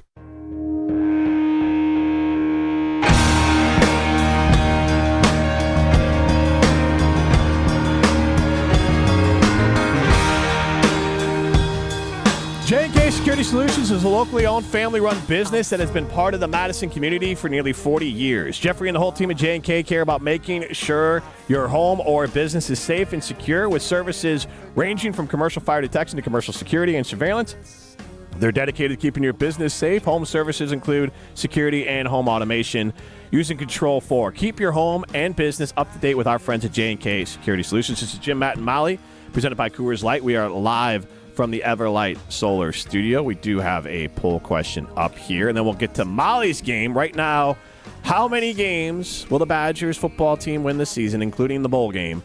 Right now, Matt Hamilton in the lead at 47%, almost 48%, 9 wins. I am second with 38%, and then Molly is 14% with 7 wins. Here, it is time to play Molly's game. Hi. I am looking for Molly. I've been searching everywhere and I can't seem to find Molly. This is Molly's Game, hosted by America's favorite bookie, Molly Brown. All right, guys, so we're going to recap a little bit from last week. Did we do that? Was this last week? That feels like forever ago. So first off, I did ask you about the Madison Radicals' first playoff game since 2018 against Chicago Union. Wait, That's Matt, right. do you know what happened? I do not know the No, result neither do of I. that game. Neither do I. Okay, well, I didn't watch it, but I heard from my sources. Yeah. It went in a double overtime thriller of 35 points, and I was asking you guys over under 37.5 points. Jim picked the over. Ryan picked the over. Matt, you were the only one that picked the under, so you got the point there. Overtime, and it still didn't make that. That's disappointing. G was telling me, and this was after we made the pick. I had totally guessed, but G told me after the fact that Madison Radicals had one of the best defenses in the Ultimate Frisbee League, and that the Chicago team was also a very good defense. So I felt better about the bet, but we had already made our pick, so I didn't know. I didn't have insider knowledge prior. Little fishy. sketch. Well, little sketch. obviously, when I had that, I had to go and ask G and get that insider information, but I had already picked, so we committed. Then I asked you, the Brewers, so they had a 3-game series against the Marlins that weekend, and I wanted to know how many total runs does the Brew crew accrue? I can't remember whose joke that was. Was that your joke? I think it was. Yeah, they crapped the bed against the Marlins. So they had 11 total runs. Matt, you said they were going to have 15. Ryan said 16. Jim said 12. So Jim was close. Yeah, Jim we was didn't do definitely- Prices Right rules there. We just went with closest because Yeah. you guys were pretty far off. Then the final thing that we did, which who would have thought that this would have been signed on Friday evening? But I was asking you guys what you would predict Jordan Love's contract to be at. So Jim, you changed your answer to 55.5. I asked you guys if you wanted to change, right? You changed yours to 55.5 with a signing bonus of $30 million, total of $180 guaranteed. Pretty dang close. Matt, you were at $56 million a year, $210 guaranteed. And Ryan, you were at $55 million per year, $200 guaranteed. Oh wait, you changed yours to $56 million per year, $180 guaranteed. Yeah.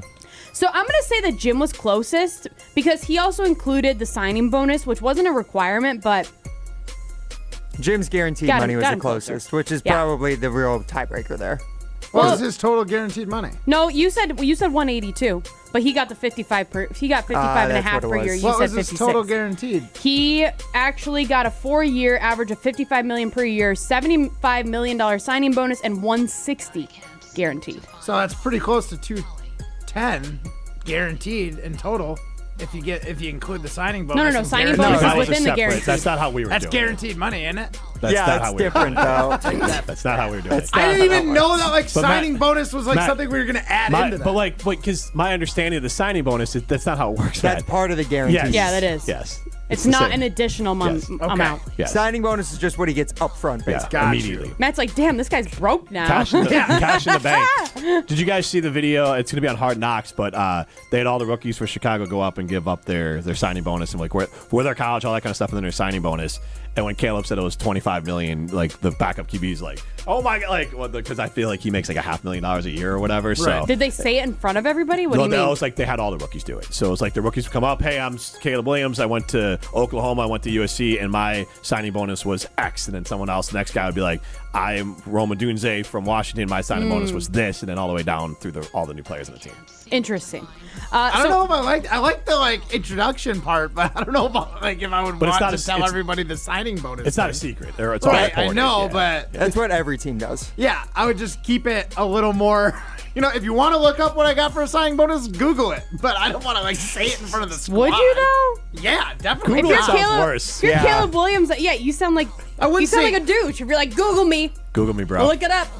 Cool. Check my Wikipedia. $25 million. But that's what the whole team is doing. Yeah, no, whatever. Okay. And also, Sounds that like the quarterback. You know that the quarterback is going to make more money than anybody else. So it's not like it's a shocker.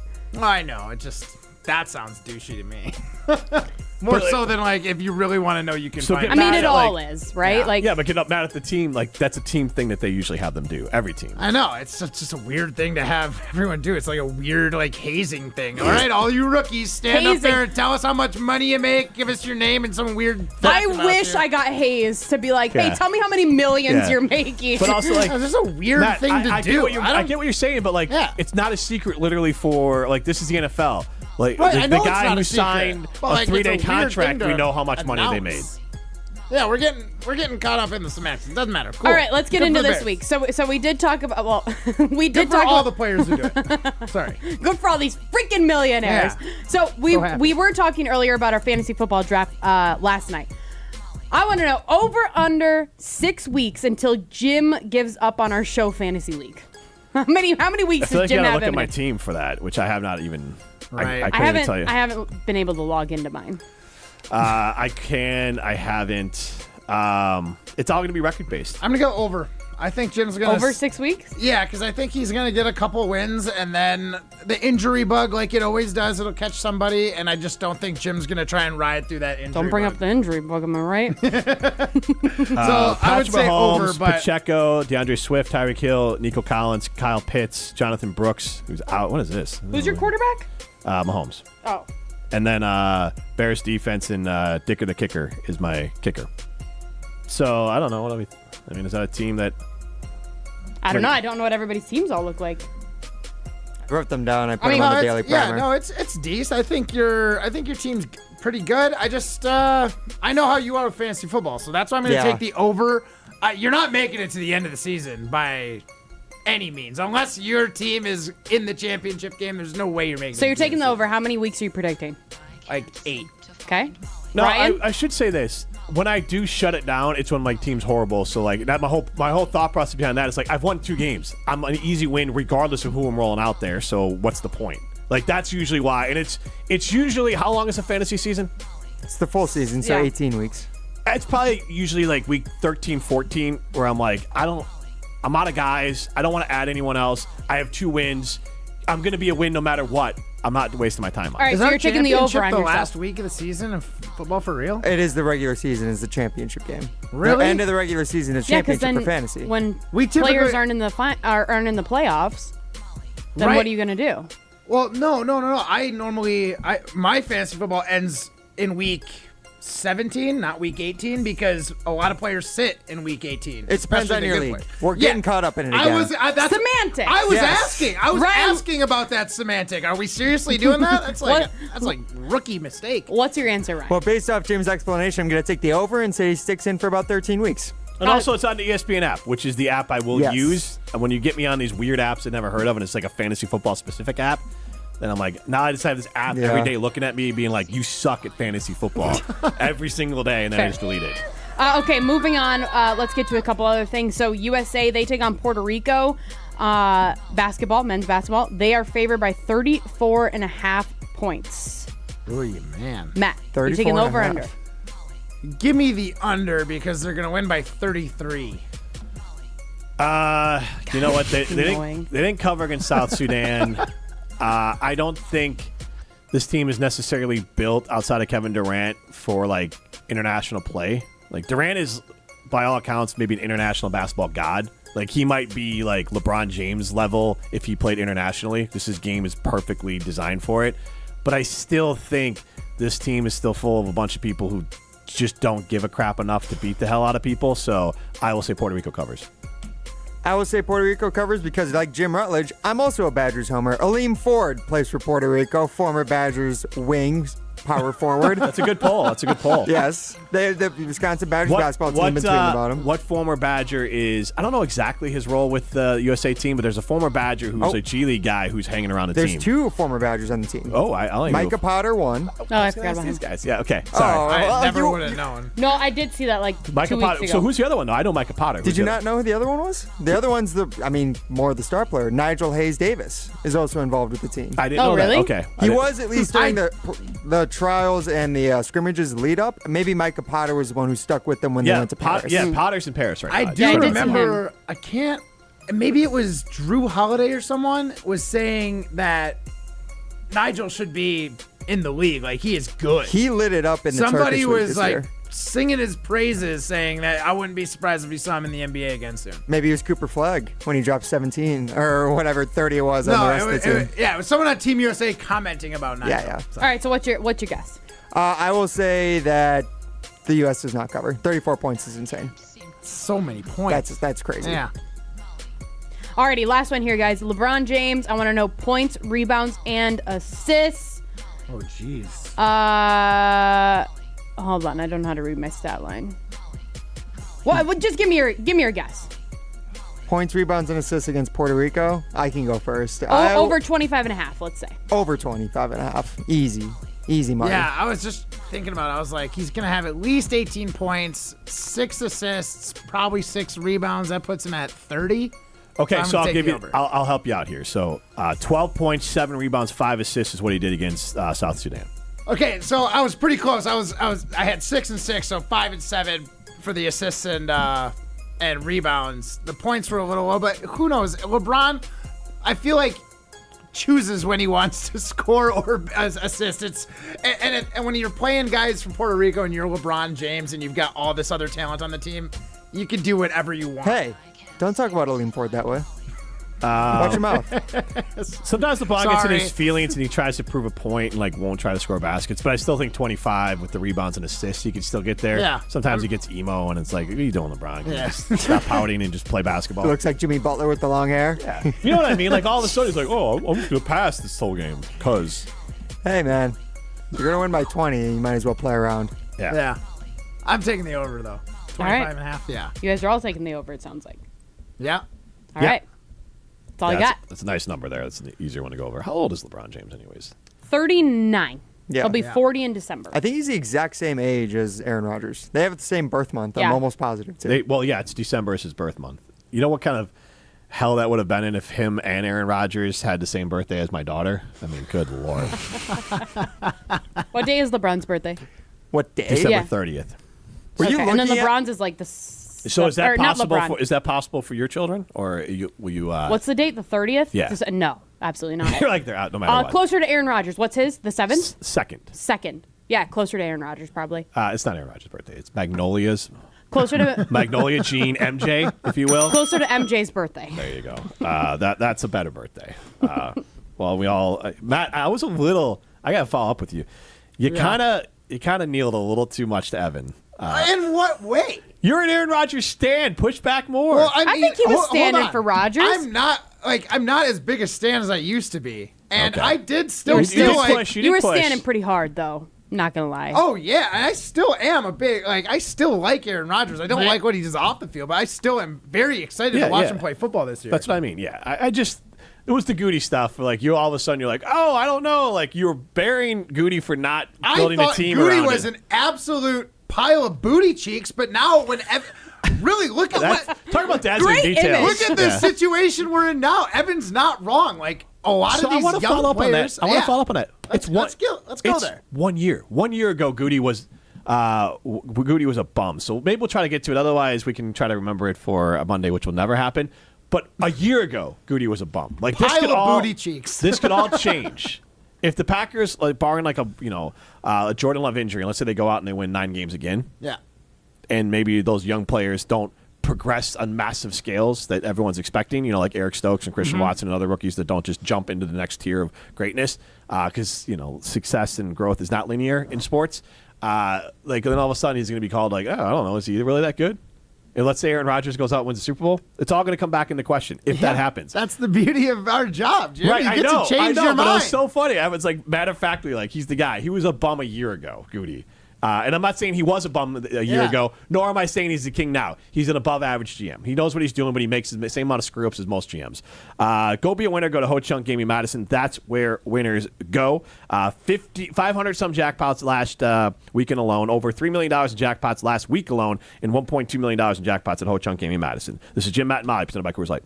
Hey, this is Hannibal Burris. You're listening to Jim, Matt, and Molly on 100.5 ESPN, playing smooth jams right after sports. Y'all still playing the smooth jams, right? Hi, Drew and Jonathan Scott here, reminding you that American Family Insurance agents can help build a customized renter's policy so you can protect stuff like this, or this, or even this. Well, case in point. Life's better when you're under American Family's roof. Insure carefully, dream fearlessly. Get a quote and find an agent at amfam.com. Products not available in every state. American Family Mutual Insurance Company SI and its operating company, 6000 American Parkway, Madison, Wisconsin. When it comes to security for your home and family, you want a winner, and we found one when we placed our trust with J&K Security Solutions. This is Greg Gard. Kim and Jeff hit the game-winning shot for us with the Control 4 home technology system. Home or away, from our smartphones, we can open the garage door, dim the lights, turn on the TV, as well as arm the security system. That's convenience as well as peace of mind. Let J&K Security Solutions do for your home or business like they've done for us. Call 255-5799 or online at jksecurity.com. The ESPN Madison Open, presented by Coors Light, is back. On Monday, August 5th, the ESPN Madison crew is packing their bags and teeing off at Bishop's Bay Country Club for a day on the links. The ESPN Madison Open is benefiting Miracle League of Dane County and is brought to you by Bishop's Bay Country Club, Coors Light, Zimbrick Honda, Sunday Paper, Clear Vision Pro Wash, and Bruner Realty. Thank you for making a difference in our community. Stoughton Health encourages women over the age of 40 to schedule their annual mammogram. Stoughton Health uses 3D mammography, providing more accurate images for better, earlier breast cancer detection. And since Stoughton Health knows you want to receive your health care locally, they accept a wide variety of health care plans, including Dean Health, Quartz, Blue Cross Blue Shield, Humana, United Healthcare, and more, this month and every month. Choose Stoughton Health for your care. Stoughton Health, creating excellence together. From color-changing alexandrite to shimmering zircon and everything in between at Chalmers Jewelers, you'll find high-quality, affordable, one-of-a-kind pieces. We source straight from the gem cutters, and we manufacture in-house from start to finish. As the manufacturer, we believe in truth in pricing. Never pay more for quality and stunning, beautiful jewelry. She's one of a kind, and so should her jewelry be. While others may send your jewelry dreams to someone else to make, with us, Your dreams become reality with the help of our custom jewelers, with you involved the whole way. With a staff that has over 200 years of combined experience, why buy from a place that marks up jewelry made by the thousands? When you can buy direct from Chalmers for that one-of-a-kind piece that is better quality, often for less. Chalmers Jewelers in Middleton And Madison. eBay Motors is here for the ride. Go ahead, feel your engine. Admire that perfectly installed exhaust. Your vehicle's moving along this freeway like it was made from fresh installs and a whole lot of love. With eBay Motors, you get over 122 million parts to keep it running. And with eBay Guaranteed Fit, they'll be the perfect fit every time. Plus, at these prices, well, we're burning rubber, not cash. Keep your ride or die alive at ebaymotors.com. Eligible items only. Exclusions apply. I can't believe tax season is here already. Look at all this info I have to enter. Phil's small accounting firm is growing in numbers. Why didn't I take that typing class in high school? A data entry specialist could really help him in a crunch. I got blisters on my fingers. Indeed can help him hire great people fast. I need Indeed. Indeed you do. You can schedule and conduct virtual interviews all from your employer dashboard. Visit Indeed.com/credit and get $75 towards your first sponsored job. Terms and conditions apply. What is a better buying experience? Well, you're minutes away from a better buying experience at Simden Chevy in Mount Horeb. Jim Rutledge here. To me, a better buying experience is a personal experience. You're going to have the experience that you're looking for at Simden Chevy in Mount Horeb. They're going to get you in the vehicle that you need and that you want. If you're in the market for a new or new to you Chevy Silverado or Colorado, I recommend Simden Chevy in Mount Horeb. You're only minutes away from a better buying experience at Simden Chevy in Mount Horeb. ESPN Madison is on Wisconsin Sports. Catch up on anything you missed on the Varsity Podcast on Wisconsin On Demand. Brought to you by Zimbrick Honda, a proud supporter of Wisconsin Badger Athletics. If you're looking to purchase, finance, or service a new or pre-owned Honda, shop local, part of the Madison community since 1973. Hey, it's UW Professor Hannibal Burris. You're listening to Jim, Matt, and Molly on 100.5 ESPN. They dance above me as I sing. I see them through a crystal haze. And hear their sweet sound bouncing round the never-ending choral maze. The crystal haze. Jim, Matt, and Molly. This music means on a Friday, Fish Friday, that it is the last segment of the day. Hopefully you are all going to have some fun weekend plans. What are you guys doing this weekend? This is one of the very few weekends this month that I don't have anything going on. It's awesome. I have one plan. I've got some friends that are having a little grilling get-together co-birthday party. That sounds like a pretty birthday party? Yeah, everybody just has there's so many Are birthdays. they twins? No, they're both in the same week. They're both earlier this week, so they're like, we'll just celebrate together. And so they're both friends in the same friend group. They don't need their own birthday parties. Jim, sorry, what were you going to say? This sounds like what? That's doing something. Sure. Yeah, right? I mean, it's like an afternoon. That consumes my weekend energy. It's like a tiny little afternoon thing, and then I have to base my if that was happening this weekend, I'm like, oh god, I gotta go to this thing, and I gotta before and after. I got the whole doing nothing is like. I might go to the farmer's market tomorrow. Ooh, take the girls to take them swimming because tomorrow's gonna be. I'm not leaving town. Gotcha. Because tomorrow's like a Dadder Day. And then Sunday. Dadder Day? Yeah. I love that. I've never heard that. We do Dadder Days more when my wife had the daycare regularly, but in the summer she's got it. And so once in a while she gets too busy, she can run her errands / the kids aren't probably listening, get a break from the kids. And so. They're probably not listening. So they get a little bit she gets a little time where she doesn't have someone, mom, or Tanya with the daycare. So she gets a little peace and quiet. And then she gets suspended lovely cleaning and doing other errands. But at least it's not... At least she's by herself. She doesn't have the kids. I'm not going to lie. Yeah. Not so bad? No, honestly, going grocery shopping, you're like, this is kind of nice. Yeah. Being by myself. Yeah, my wife's vacation is her driving and being able to crank her music. Yep. And have nobody around Goodness gracious. to annoy her. And then and then Sunday it'll just be hanging around, maybe go kayaking, something chill. So that's truly a nothing weekend. Yeah, I mean, I guess. You got a whole double birthday. That's a thing. No, it's like a little afternoon get-together that some people are doing. And honestly, I'll probably just meet them out at the bar. We got to go pole dancing here. We Talk about asked, weekend and you plans. answered. Yeah, sounds kind of fun. Coming to the stage, Yeah, it's pole dancing Little on side Jim, hustle. Matt, and Molly. I wish. Gotta pay for Presented those by shoes, Metro Matt. Kia of Madison, Madison's trusted Kia dealership. Look, guys, you learned about my first 3 personalities yesterday, but let me show you my 4th personality when we go pole dancing here on Jim, Matt, and Molly. All right, I'll drop that. Moonlighting as a DJ. Moonlighting, indeed, Matt Hamilton. All right, guys, on Kyle Bruston Nortman, they were asking today, actually, which NFC North team has the best offensive skill position group? I guess this kind of coming off last night's ESPN Wisconsin Fantasy Football Draft.